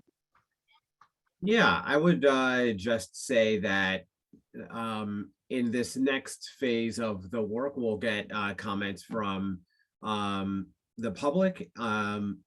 It reflects a lot of the conversations we've had over the last year and a half or so. So there isn't a lot here that it should be surprising, but it is the culmination of all those conversations we have had. So I think that even in the work that has happened between January and now, this is local law 1, right? The idea was it's supposed to be the first local law that we passed. We're now in May and still haven't passed it. And that's because we want to make sure that we get it right. There's a lot there. And some of these recommendations or changes at this point have second and third order effects.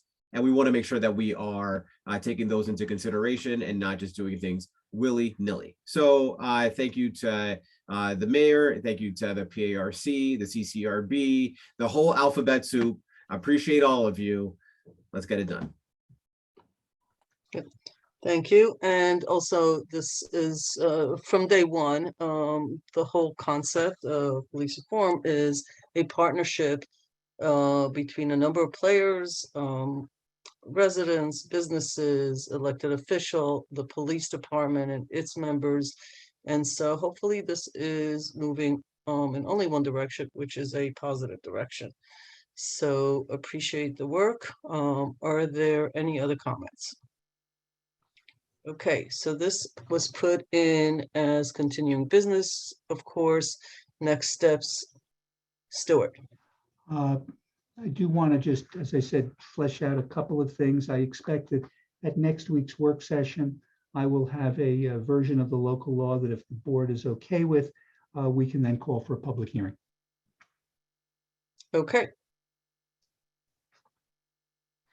Thank you. And I think you put it here because had you waited to the work session, this would delay yet another week. So we were trying to get this in, at least for tonight on record, so we can move this forward. Appreciate So that. will this be a topic at next work session? Yeah, Wednesday. It will be, Lieutenant, yes. In order for there to be also even the public hearing part or any of that, something has to be written into the form of a law. Otherwise, you're just you got to get it to that point, so then that it can be presented as a product, if you will. So and everybody and anybody is welcome to look at the meeting. It doesn't have a lot of the public input until we call for as a law public hearing. That answer your question, Officer? Oh, yeah, no, I'm well aware of that. I was just, wondering Jotting it down. Yeah, when, next Wednesday. when we or I may be able to weigh in on that. Next Wednesday work session, this will come up. Okay.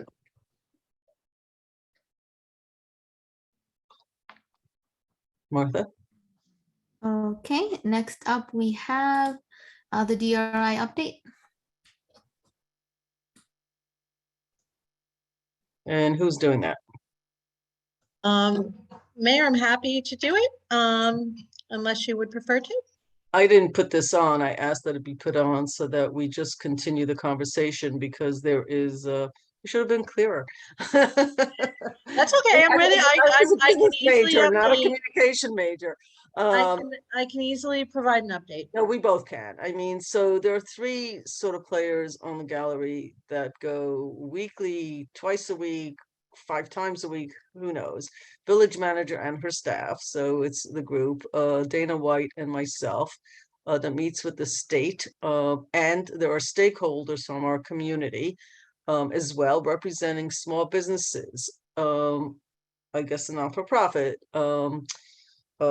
people from the county, people from the state, consultants that work with us. There are multiple meetings almost every single week without exception. And some are working groups and some are actually presentation, some are input and public engagement, and they move rather quickly these days. Some of them are a couple of hours, some of them are shorter. Dana and I go with the village staff to almost all of them. So what I asked that be done is because this involves so many different projects. This is not just a singular initiative or a singular grant. It breaks down into, I don't know, 10 to 12 projects as it moves along. And so I just asked that we sort of continue educating the public.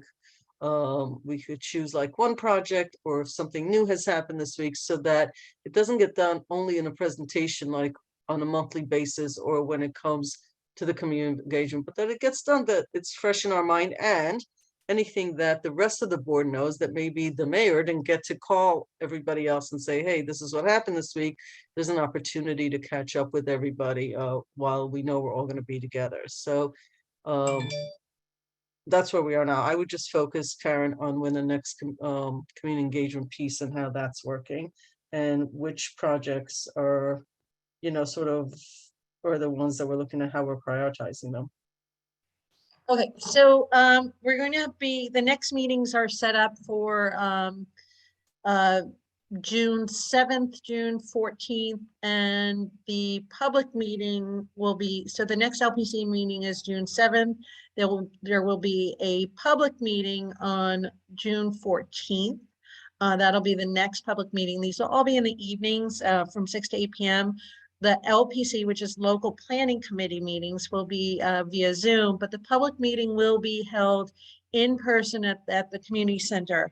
And that's the next time that the public will weigh in, and it's the public that will be prioritizing along with the LPC, the projects. So there'll be an opportunity for the public to weigh in on different projects. Again, that's not necessarily the final say. There's a lot of other considerations that go into it, but the local planning committee will then use public input to formulate its decisions. And then the slate of projects will be presented along with the project profiles on June 21st. So those are the key meetings, and that will really take us to the end of the planning phase of the downtown revitalization initiative. At the end of the phase, that once these project profiles are done and the projects have been prioritized, the state will then review them and respond to us within a couple of months with their final decision on the funding for each project. So I think what's really the most, we have a lot of projects in play right now, a total of 15 projects. 12 of them are village sponsored projects, and they include improvements to the community center, as well as fitting up 200 Main Street to hopefully get a business entertainment venue, eatery, who knows, of some sort in their redevelopment of the Main Street lots, and as well as for improvements for streetscaping, public art installations, and a ferry service and or a deep water dock at the a pilot for the ferry service, weekend service, and enhancements to the waterfront. And the Deepwater Dock is also a project that's on the DRI roster, as well as Sing Sing Prison Museum, a rehabilitation of the Olive Opera House, and a new stage down at Lewis Angle Park, which is being sponsored by the town. So any questions about the downtown? And the community center. Yeah, I said that. I think I said. Oh, I didn't hear it, sorry. Improvements to the community center. Good. I meant to That's say sort that. of I the, didn't say that's it, the tour and of the I thought- down. That's okay. That's a tour of the downtown. This is a downtown reinvestment initiative. It's not our choice that's downtown or not out downtown. That is what the state offers, is to enhance downtowns. And if you look at our map, to familiarize, everything's on the website. Different projects are on the website. As you go through them, it really is the tour of the whole, it really hits every major section of the downtown. The waterfront is a big part of it. So there's investments happening there from an environmental lens, an equity lens, employment lens, housing. The projects are really interesting. And at some point, the committee, again, made up of businesses, residents, members, stakeholders, members of our community, are going to also start prioritizing and saying what works with what. They're not just standalone.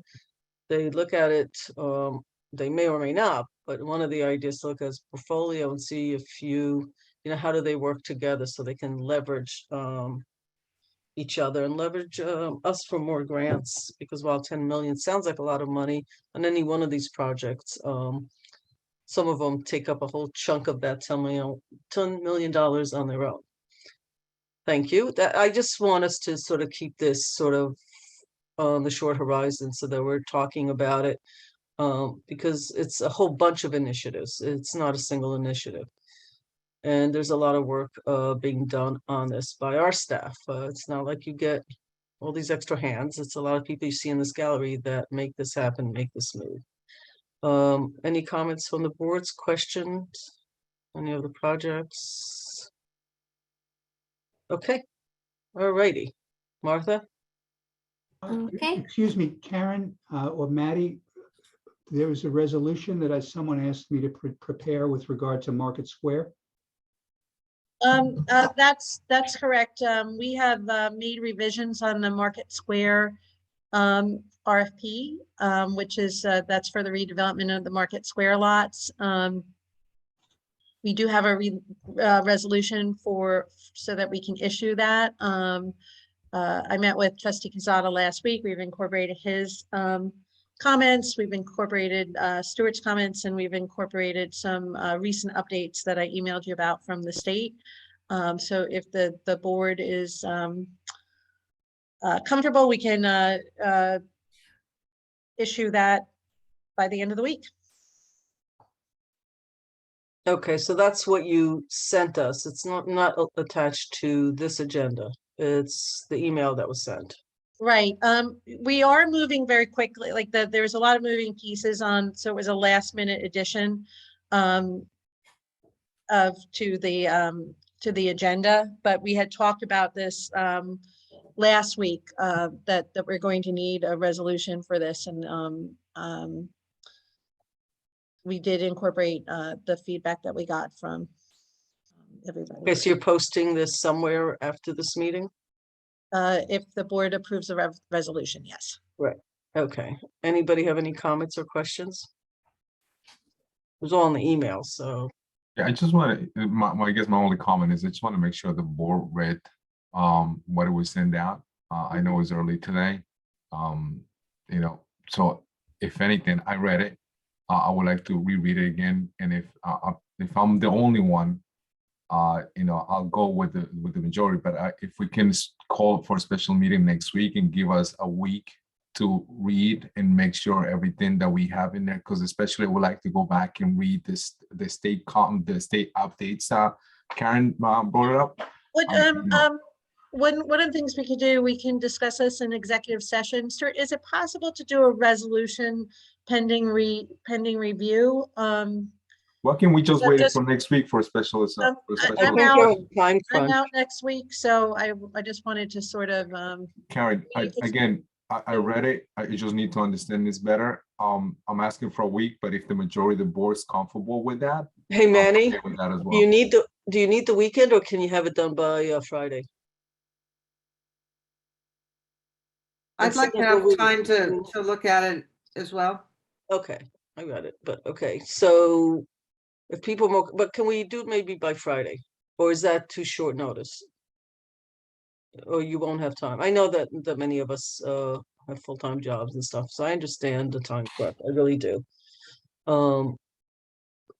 Can I you just do it want- by look, Friday, if so the- she could at least look at it, and then staff can move forward on it? I just want to make sure if the majority of the board, there's all the 4 board members here, if they feel comfortable with what they read early this afternoon, I'm okay with that, because I don't want to hold the process. but I just want I just have you.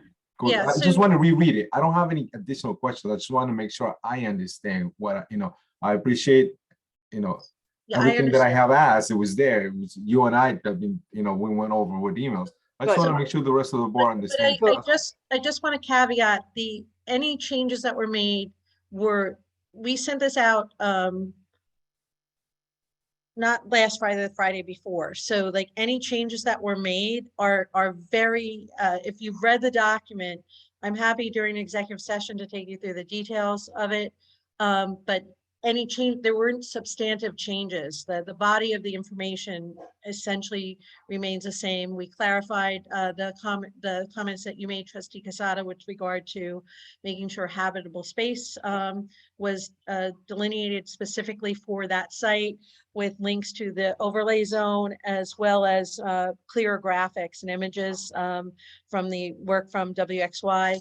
The other things was really just explaining, and I don't think there's anything, it's just that we do not have, I think what's important for the board to understand for the DRI process, we do not have a private sector sponsor right now for the project. So in order, and the likelihood of us, even if we issue this week or next week, we're not going to have a lockdown on a private sector sponsor by the end of June, certainly not by the 21st. So the state is very comfortable in supporting the public square component of Market Square development, and we've talked about that, that there needs to be a public square component, and they are comfortable considering that for funding that qualifies. They are also, what's a little bit unusual is that we are also asking for a parking structure. Typically, parking structures are public-private partnerships or tied directly to a private sector development. In this case, it is, they are comfortable with it because they understand the need for it. Let me put it this way, because they know that it's extremely difficult to make any of the projects that we're looking at viable without some additional parking, particularly the redevelopment of the Market Square surface parking lots, but also if we were to do something at Olive Opera House or at the 200 Main Street or any other development along Main Street, we know we have a parking issue. The state doesn't typically fund standalone parking structures. However, they recognize the need and they would be, they want to make this as competitive as possible under their criteria. So they have made, we have talked about doing the parking structure and really repositioning it. And this is what we've always had in mind as a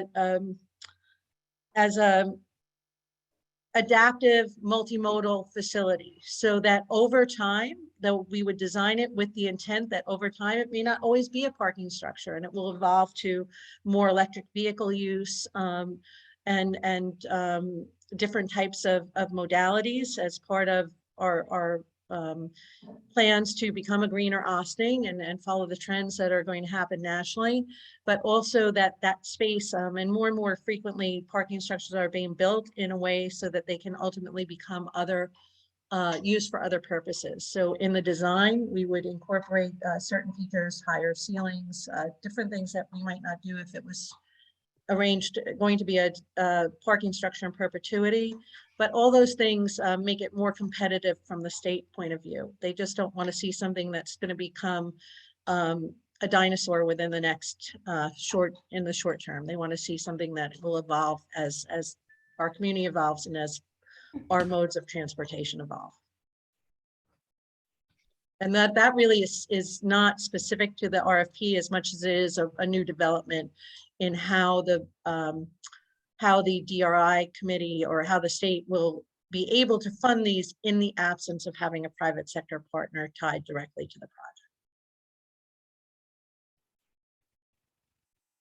project. I'm in favor of moving it forward. The question is, did everybody read what was sent? Is actually the question on the table being asked. And the need for more time to read or not read, and if most people read it, or can more time be given?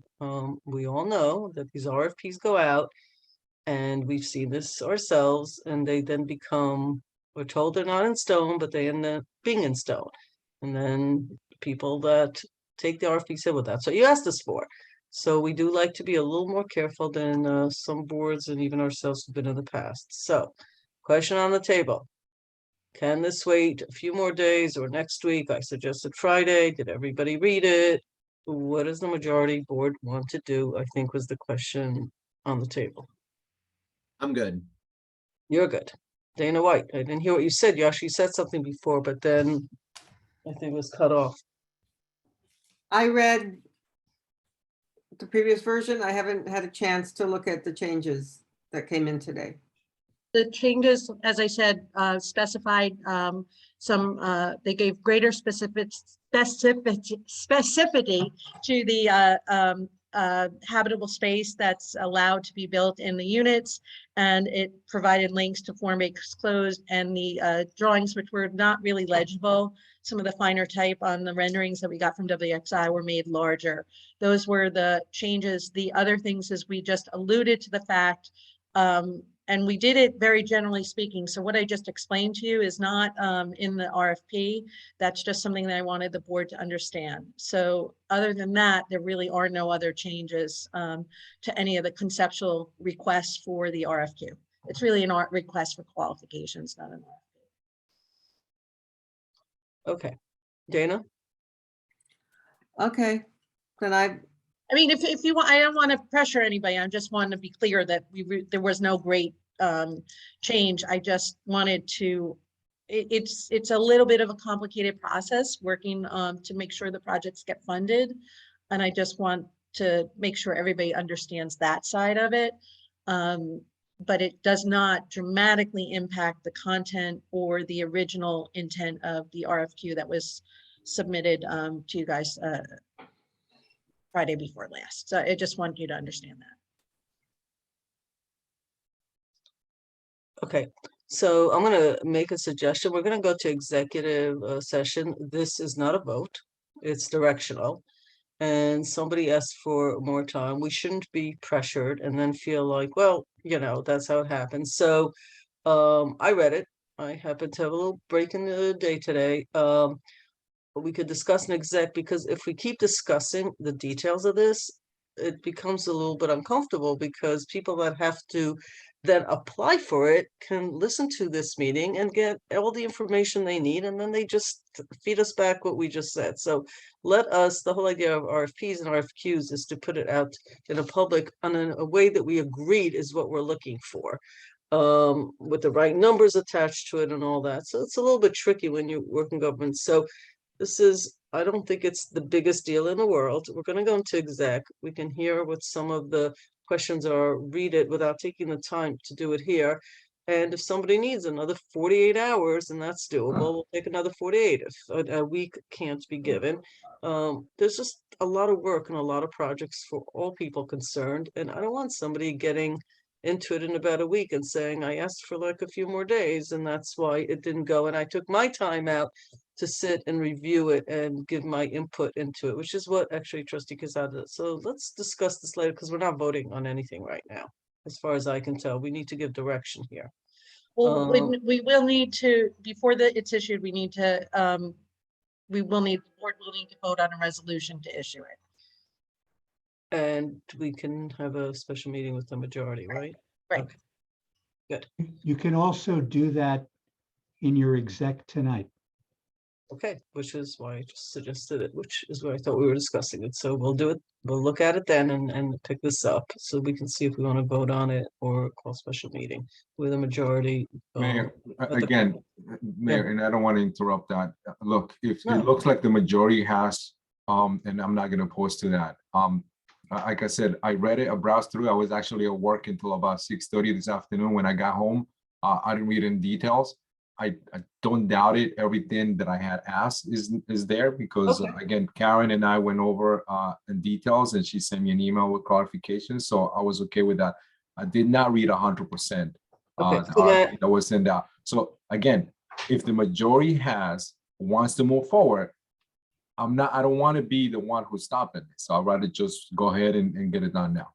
Okay, again, by the time we finish this conversation, we could just have been in executive session. So I'm just trying, you know me, I try to have consensus on things, even if it's just one person. But if that's your point of view, everybody else discussed it, then we could do that now. Because there is a majority, actually. Okay, so we will be going forward. Shall I read the resolution?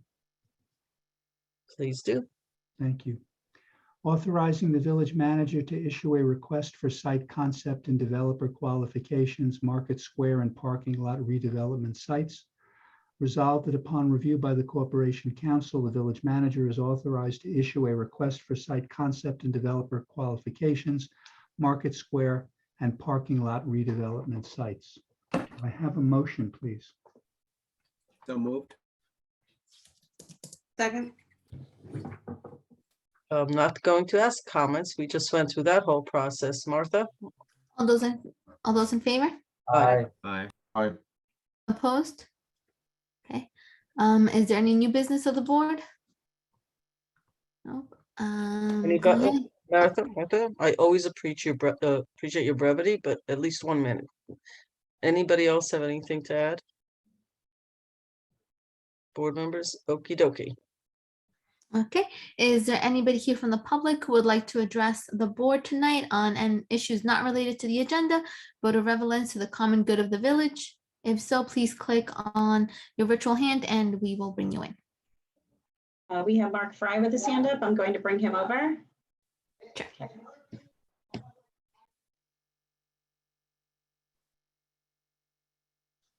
Mark, if you can turn your camera on and unmute. Thank you. Good evening. My name is Mark Fry. I live at 36 South Highland Avenue.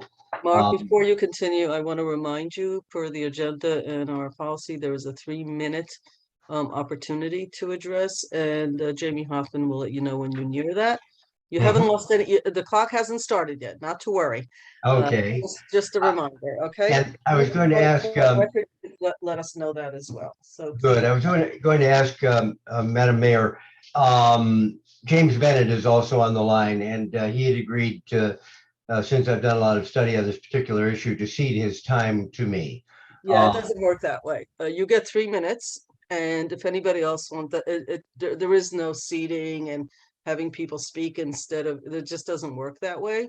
Okay. Otherwise, and you can understand why, because if it's 20 people and they turn to one person, it becomes, you know, an advocacy, and it becomes a whole bunch of things. So we really do want people to speak.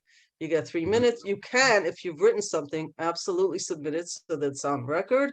Anybody else can speak, not a problem. But each person speaks for 3 minutes, and that's the way we do it, so it's equitable across all the meetings. He also wants to know if he can share his screen. Whose screen? Mark Fry would like to know if he can share his screen. Yeah, of course, why not? Okay, so you can share that. Great. Thank Thank you. you. 3 minutes. Okay, I am starting now. Okay, Mr. Fry? Good. Okay. Can you see the screen that I'm sharing? Mhm.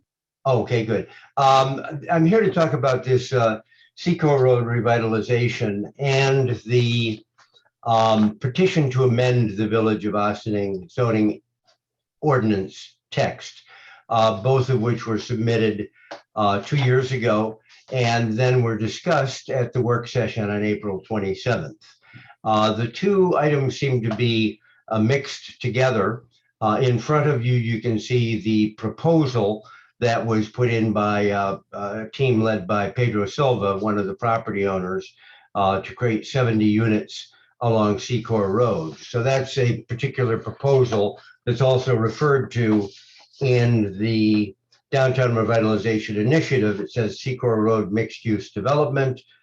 Talks are underway for a developer to build mixed-use housing and retail space with parking along the Main Street Secor Road corridor. So it's listed as a future investment potential under the DRI, but it's not proposed to be funded under the DRI. If we look at this proposal, we can see that I've looked at it, and there's an awful lot that needs to be clarified. What is being proposed here, and I'm going to go to the second map. There are 3 different colors here of these lots. The red ones, 25 through 31, those are owned by Mr. Silva. The next 3 dark blue lots are owned by the village, and the turquoise lots are also owned by the village. But it concerns me, first of all, that it's including very clearly the proposed development of village property in those 8 lots. All of the information you have in your rezoning petition shows that. Let me go over to that. Let me see if I can get this window in front. I think I can. So this is the same thing. Please move. Okay, good. So this is the same thing exactly. Let me get it down to a readable scale. This is the actual 5-page zoning petition you have in front of you. One of those items on this map here, you can see in the yellow line here, it shows a particular area of development. Mark, If we go to the proposed development. You have to click. 20 seconds. Okay. we cannot see your screen. Right. I'll leave this away from the shared, excuse me, the shared application. Do you see it now? No. 5 seconds. Okay, well, let's just say this then. There's an awful lot more work needs to be done on this. Thank you. So Mark, you had sent this, and I think, again, there's planning, there's zoning, there's a bunch of boards. It's typically not part of this part of agendas at legislative sessions. I appreciate that you want to bring it to our attention. You've written us about it. I think there were answers that were then subscribed to you. You threw in that this is part of the DRI. In what way, Karen, is this part of the DRI? Okay, so I want to be really crystal clear on this. In the written application for the DRI, the Downtown Revitalization Initiative application, the questions that they asked us to cite things in the boundary area that were either in the planning phase, happening, things that we were seeing. It does not mean that any of those things are specific projects for the DRI. It was just an existing conditions or potential future things that are happening that would happen in the village with the processes in place for approvals and everything, with or without DRI funding. So I think it's really important not to conflate things that were referenced in that initial document as projects from the DRI. They are not. It was, this was the way the document was written. This is the way we had to respond to it. The projects that are specific to Downtown Revitalization Initiative are clearly marked. They're on our website. They have specific information, but Secor Road redevelopment was not and is not a DRI project. And that is my understanding, and I go to many of these meetings. It is not a DRI project. It is in the downtown zone. And that is my understanding as well, but this is a petition in front of the village board at this time. So regardless of whether it's in the DRI, this petition has been given to the village board. This project has been presented to the village board. And that is something that the neighbors and the owners in that block, all of whom I've spoken with, would like to have a chance to discuss with the village board. Again, there are many projects in the village. This is private property. This is a project that is being proposed. We get lots and lots of projects. Some are in the pipeline, some are proposed, some are ideas, some are almost done. The conflating this with the downtown reinvestment initiative, I think is misleading, and I think it misleads the public. I'm not conflating it with the DRI, Madam Mayor. I'm simply saying this is a petition that has been submitted to the village board as a legislative body to change the zoning. And what's the process for that? Stuart, what's the process for that? The process, Mayor, is that an application was made. It was reviewed by the planning board.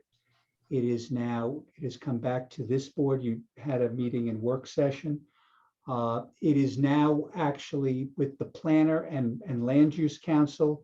They are in the process of setting up meetings with the developer so that the process can be viewed as a whole and not what's called segmentation, which is prohibited under the Environmental Quality Review Act.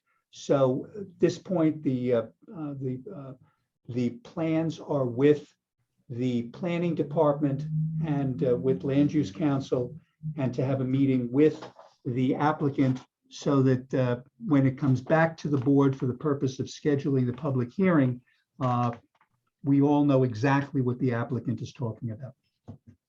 And I've been asked to request that the Water Street owners, the 8 that I've spoken with, and the Secor Road owners, they would like to be part of that process. This is not, in front of the board is just the zoning text amendment for somewhere between 3 and 8 parcels, but there are 25 owners on that block. And there are bigger questions that need to be answered as to what everyone on that block would like to see, both Secor Road and Water Street. So that's the message. Okay. Thank you. Thank you for the message. I don't know if anybody else wants to speak, but we have a process in place for everyone in the community and all community throughout the community. That process goes through land use boards. And as appropriate matters are supposed to come in front of the electeds, they do. And this is following that process as any other project would follow that people agree, disagree, or have commentary on. And there's a reason why processes are in place, so that everybody gets exactly the same process to attend, go through. Those are public meetings. Our attorney is there. And when there are parts that have to come in front of the village board, they do. So I take note of, I don't know why my camera is off. That is so weird. I take note. I appreciate the time. I know, Mr. Fry, how you're also come to the DRI meetings. You're also involved through other projects in the community. Always appreciate that. But the board will follow the process with the land use board. That is actually what they are there for. And they are made up of residents of this community as well, each of those boards. So I think that is the process, and it's going in that process. And I think that was the answer we had given after the work session, which I just needed the attorney to remind me of where we are in the process. And I appreciate people's input. Is there anyone else that wants to address the board for visitor recognition? Yes, Mayor, we have two people. We have James Bennett and Shandy Speller. Right. So I'm going to bring over Mr. Bennett, and then at the 3-minute point, I'm going to just bring him right back over to attendee. Thank you. Mr. Bennett, I'm bringing you over. If you can turn your camera on and unmute. Thank you. Excuse me. Hello, sir. I think you're on mute.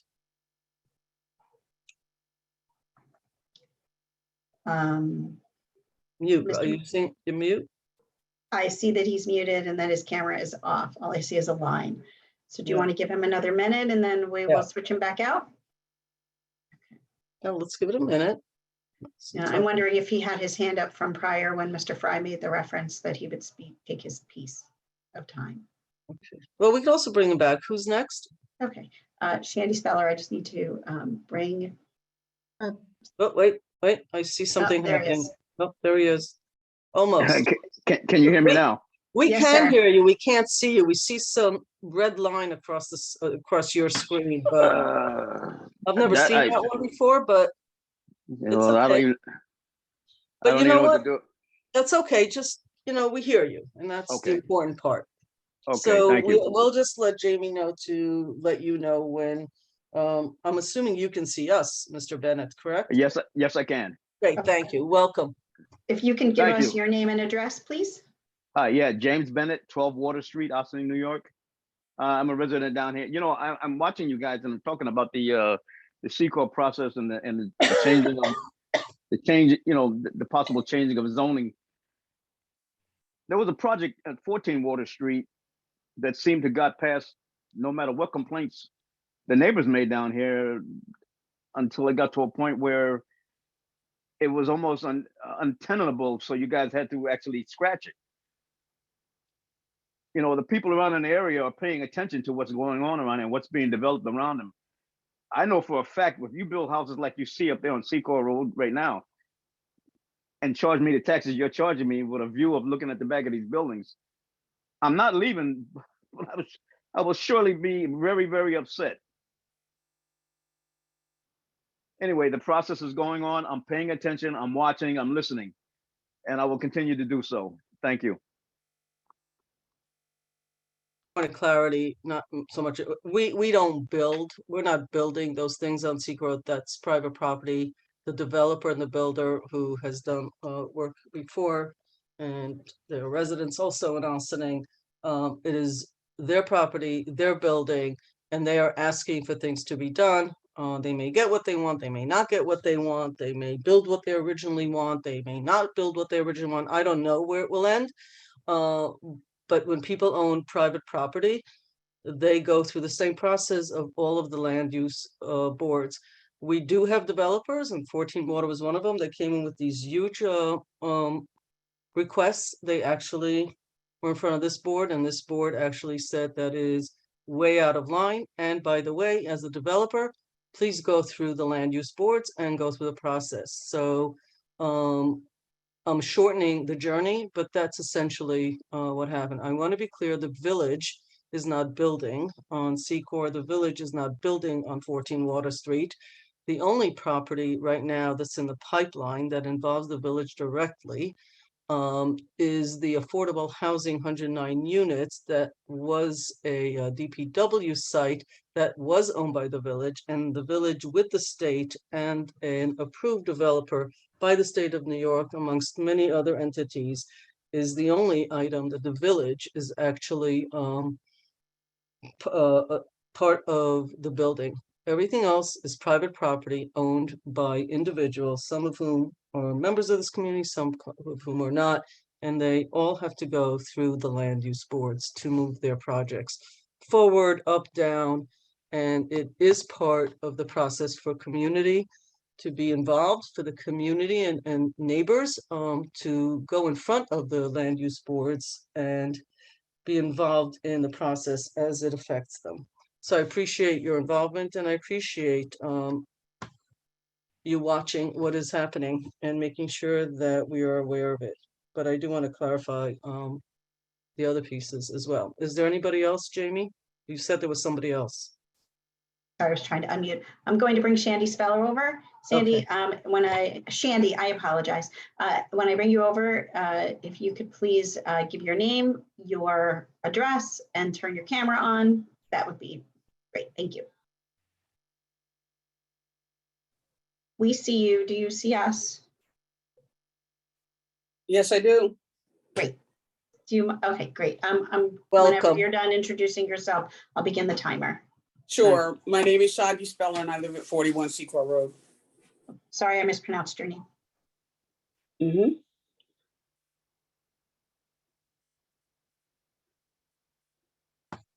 You're Okay. welcome to speak.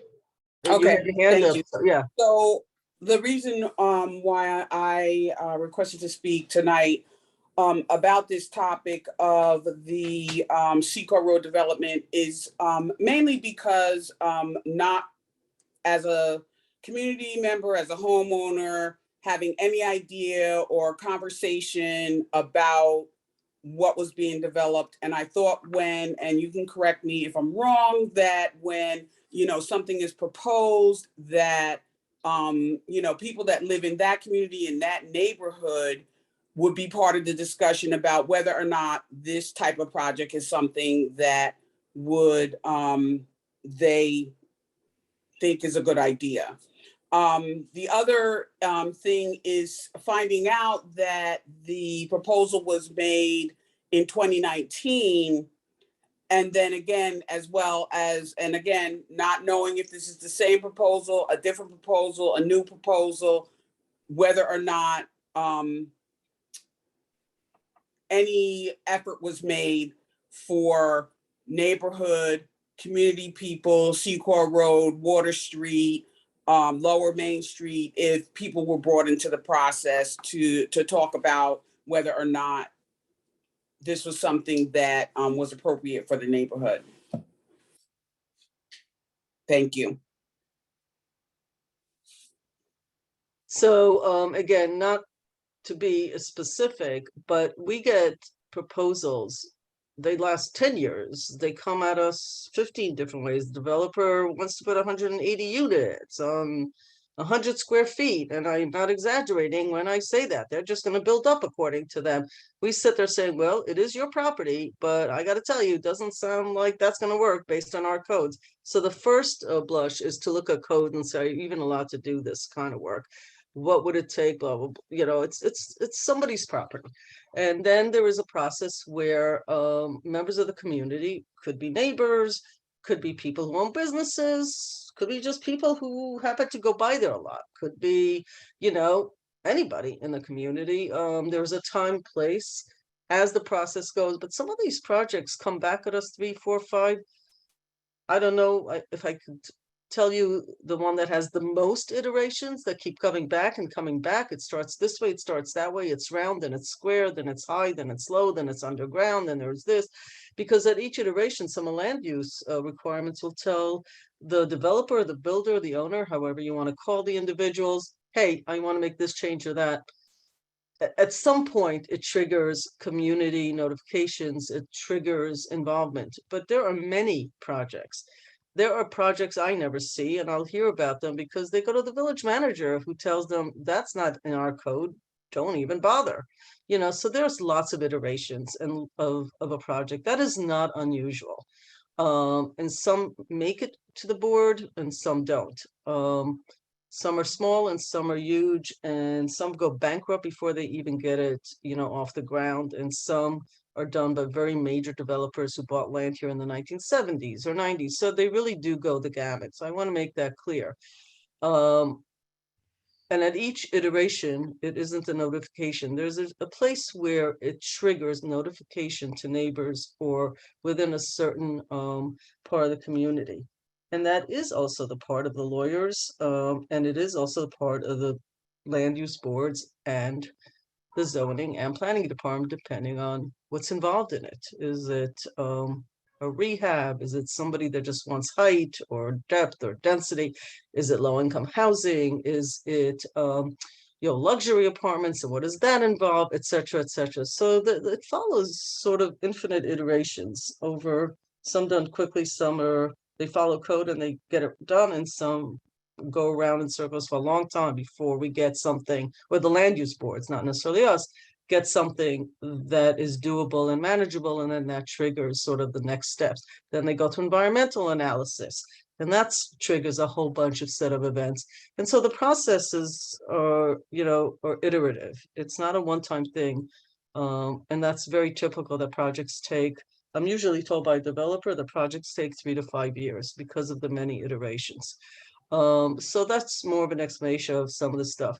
I explain this because it took me quite a while to even understand what land use boards are, how they work, and the process. I remember having this discussion before where I say that we do have volunteer members of our community on these boards, and they're making some, they're having serious conversations, looking at codes and making decisions.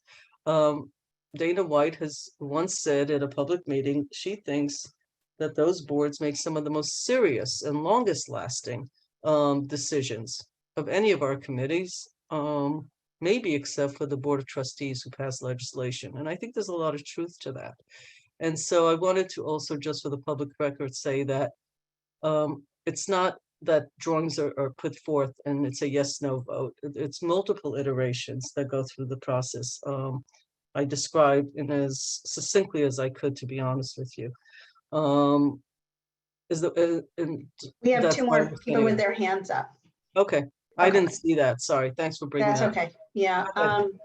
Who is it? So I'm going to tell you, Clarence Mosley Galaxy Tab, Okay. and then Dolores McNeil. So Clarence, I'm going to bring you over. If you can please say your first and last name, and then turn your camera on, please. Not seeing him? Yeah, he's there. He moved over. Okay. There you are. There we are. Not yet. You're muted. Mr. Mosley? There he is. Okay, can you hear me? Yeah, we're good. We can't see you, and that's Can you hear okay. me? We can hear you. Okay, I'm not sure how to do the camera, but Oh, that's okay. at least as long as you can hear me. We can hear you well. No, If you can give us your okay, first and thanks. last name and your address, sir? Yes, Clarence Mosley, and I'm the owner of 16 Water Street. And I just want to make it brief, just to, agree with what all the others that have spoken and the owners, and also what the mayor said. All this is true, but there's just one other important thing. We're talking about the Secor Road and pretty much the 14 Water Street project too, is that the things that are concerning to us is just which I have said at other meetings, is the magnitude of these projects, because the zonings were in the past, and there was probably previous boards before you guys were there, but the zonings were changed and none of us knew anything about it. But something of this magnitude as a possibility, because why we were fighting 14 Water Street it says even in the reports how it's a possibility that would compromise or destroy our properties. And this is something of this size. 14 Water Street would have done mine, which is 16 and 12, compromised it, destroyed it some kind of way. Now Secor Road runs along the back of our property, and we have structures that are right on the property line. So something of this magnitude could possibly destroy our property, so these things are just, like, I understand exactly what you were saying, but these are just things that we're just bringing up just as a concern. So thank you very much for your time. That's all I want to say. Thank you, Mr. Mosley. Appreciate it. Did you say there was another hand? I did. Just trying to switch my screen. Okay. Oh, I see. Yeah, Dolores McNeil, I'm going to bring you over. If you can please turn your camera on and introduce yourself and give your address. I'm bringing you over now, ma'am.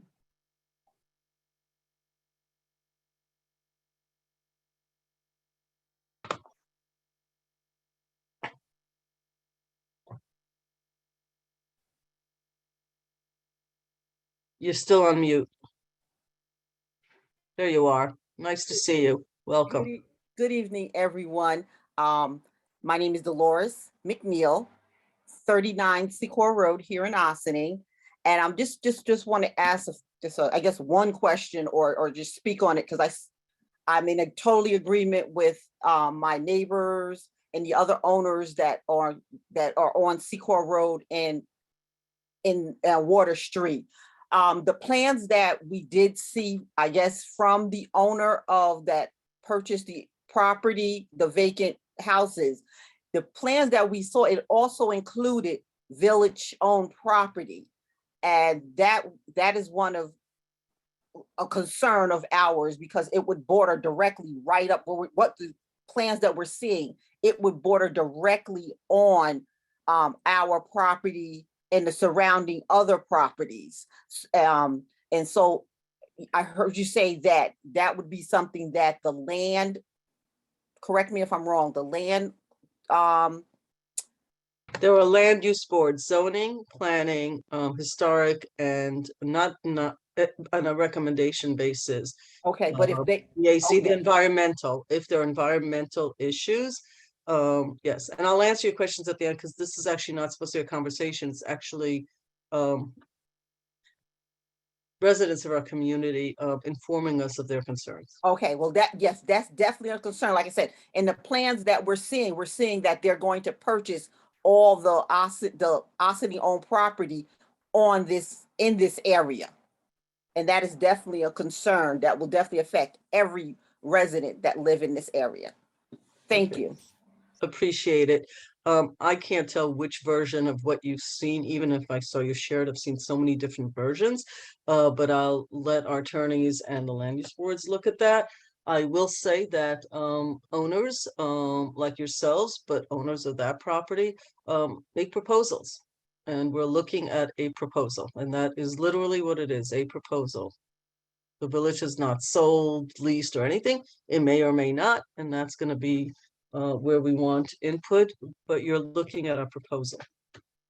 So I just want to be clear about that as well. Sometimes people see things laid out and assume it's already a done deal because it's got nice drawings and nice colors and everything. It's nothing like that. It's a proposal.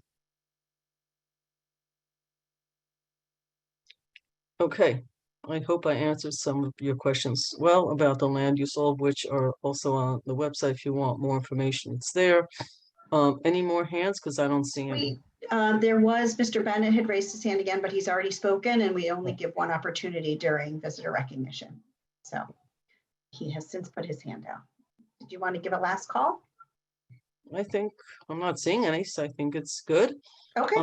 And of course, the land use boards are public meetings, just like the Board of Trustee is a public meeting. All right. Anybody have anything else? Okie dokie.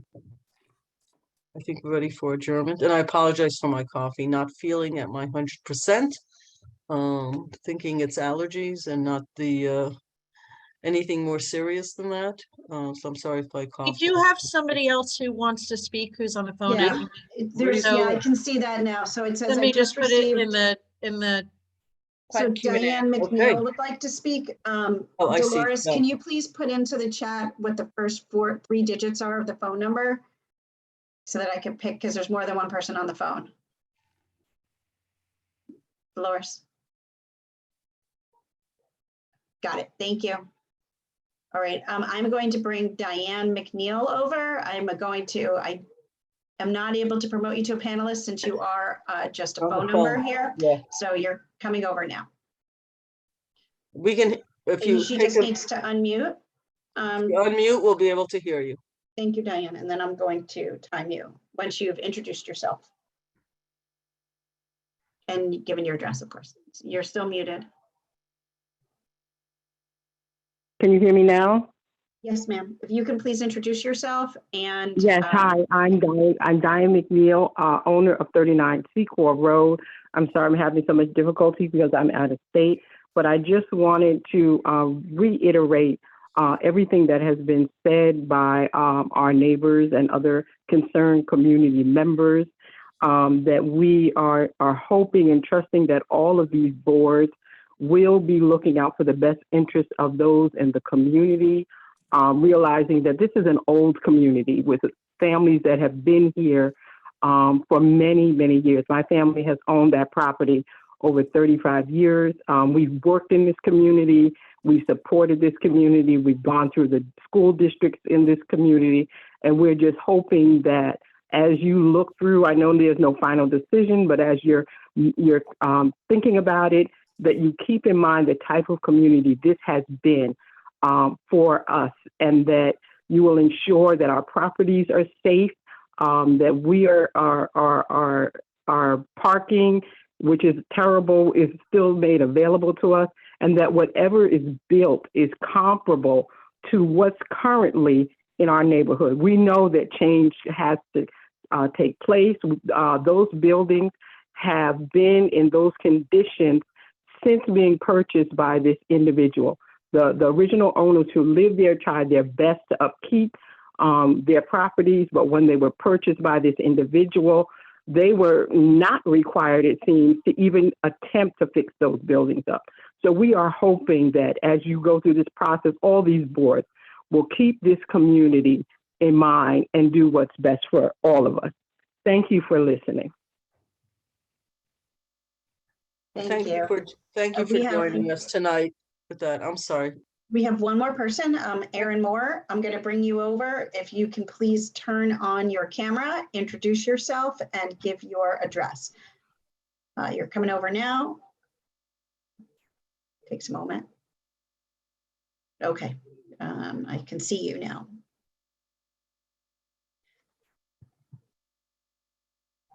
Mr. Moore, if you can please turn on your camera and unmute.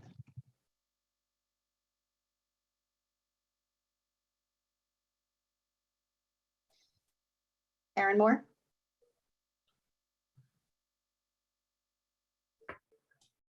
Maybe having technical difficulties. It seems that's happened with a few others tonight. There it is. No, that's There he is. He's unmuted. I There you got are. it. Okay. Oh, good. Thank you. I'm in the car. That's why it's so dark here. But my name is Aaron Moore. I live in Austin, New York, and it seems to be a discrepancy as to who's in charge of or who makes a decision when it comes to rezoning. I was under the impression that it's the Board of Trustees that does that. Now, again, as I said, there seems to be a discrepancy. I'd like for you to clear that up for me. There's no discrepancy. There's a zoning board, there's a planning board. They make recommendations on projects. We went through a comprehensive plan. There was a lot of zoning changes made. So I understand the discrepancy, but this is not a board where in any municipality where if somebody wants to change the zoning, they just say, please change the zoning. Because that would imply, sir, that politicians who run for office can then every 2 years do whatever they want with the zoning. There's a downside to that. Therefore, citizens are appointed with a chair to a zoning board, a planning board, historic, and environmental. The environmental does not have a voting say like the others. There is a process in place that follows codes that are in place. If someone wants to change some codes, there is a process for that, so that it isn't exactly like we take a day and we vote on changing zoning. When you change zoning, you change it not only for a part of the community, but for many parts. And recently, we had a comprehensive plan which spent months on looking at zoning issues, planning issues, 10-year planning issues that involved many, many, many people. So there are very significant processes in place when a board wants to or is asked to, whether the board initiates, an individual, a developer, a business, another municipality, et cetera, to change zoning, because it affects the entirety of the community. And you don't want to take that lightly. It's a very serious thing to change zoning laws or codes, etc. Even if it's just a text change. Some people say it's just 2 words. Well, those 2 words can change an entire meaning of an entire block, community, an entire zip code in some cases. So I don't know if there's a discrepancy, and there's lots of information about how the zoning committee works. They each have a chair. Those chairs can also be called for information. Their names and emails are listed on our website for further information about what each of their boards do. And they're all members, many of whom are longtime members of this community. Reason being that it stays out of only the political arena, but rather it remains in the hands of members of the community, and they follow the codes that are listed, and they have advice from counsel in each of those boards.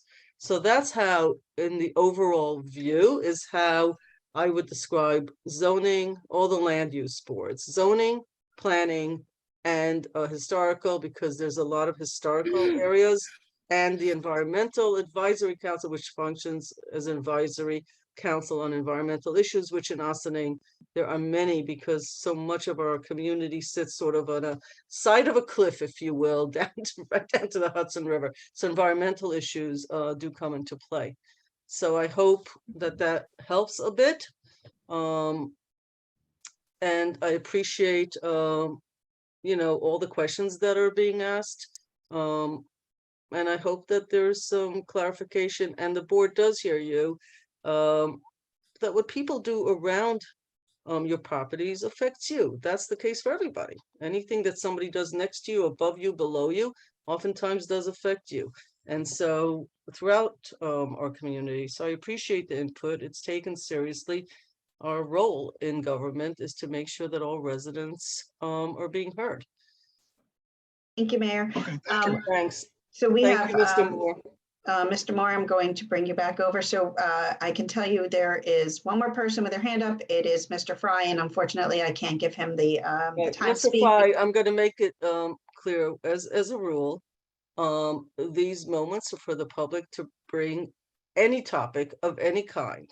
I mean, in this evening, it's been a certain topic, but it could be any topic. They get to speak once. If you want anything for public record, you may email mayor at the Village of Ossining, the BOT at Village of Ossining, the village manager at the Village of Ossining, or all of us with any thing that you want to discuss. We are always open for business. Is there anyone else that would like to bring anything in front of the board? It doesn't look like anyone else has their hands up, Mayor. Okay. Anybody else in the gallery? Okay. Thank you all. I think where's Martha? Did I lose? Oh, there you are. Hello. I don't know what's happening tonight, Martha. You keep jumping around my gallery. So something's happening here. Okay. I think we're ready to adjourn. Am I correct? Yes. Can I have a second and a motion to adjourn? Is there an executive session, Stuart? And legal matter, there is. I guess there is. So, Second. Thank you. all those in favor? Aye. Aye. Ladies and gentlemen, thank you for those that joined us. It's 10:09, May 18th, 2022. I hope everybody's enjoying the amazing weather. I hope to see everyone next Wednesday, and enjoy the rest of the week. Have a good evening.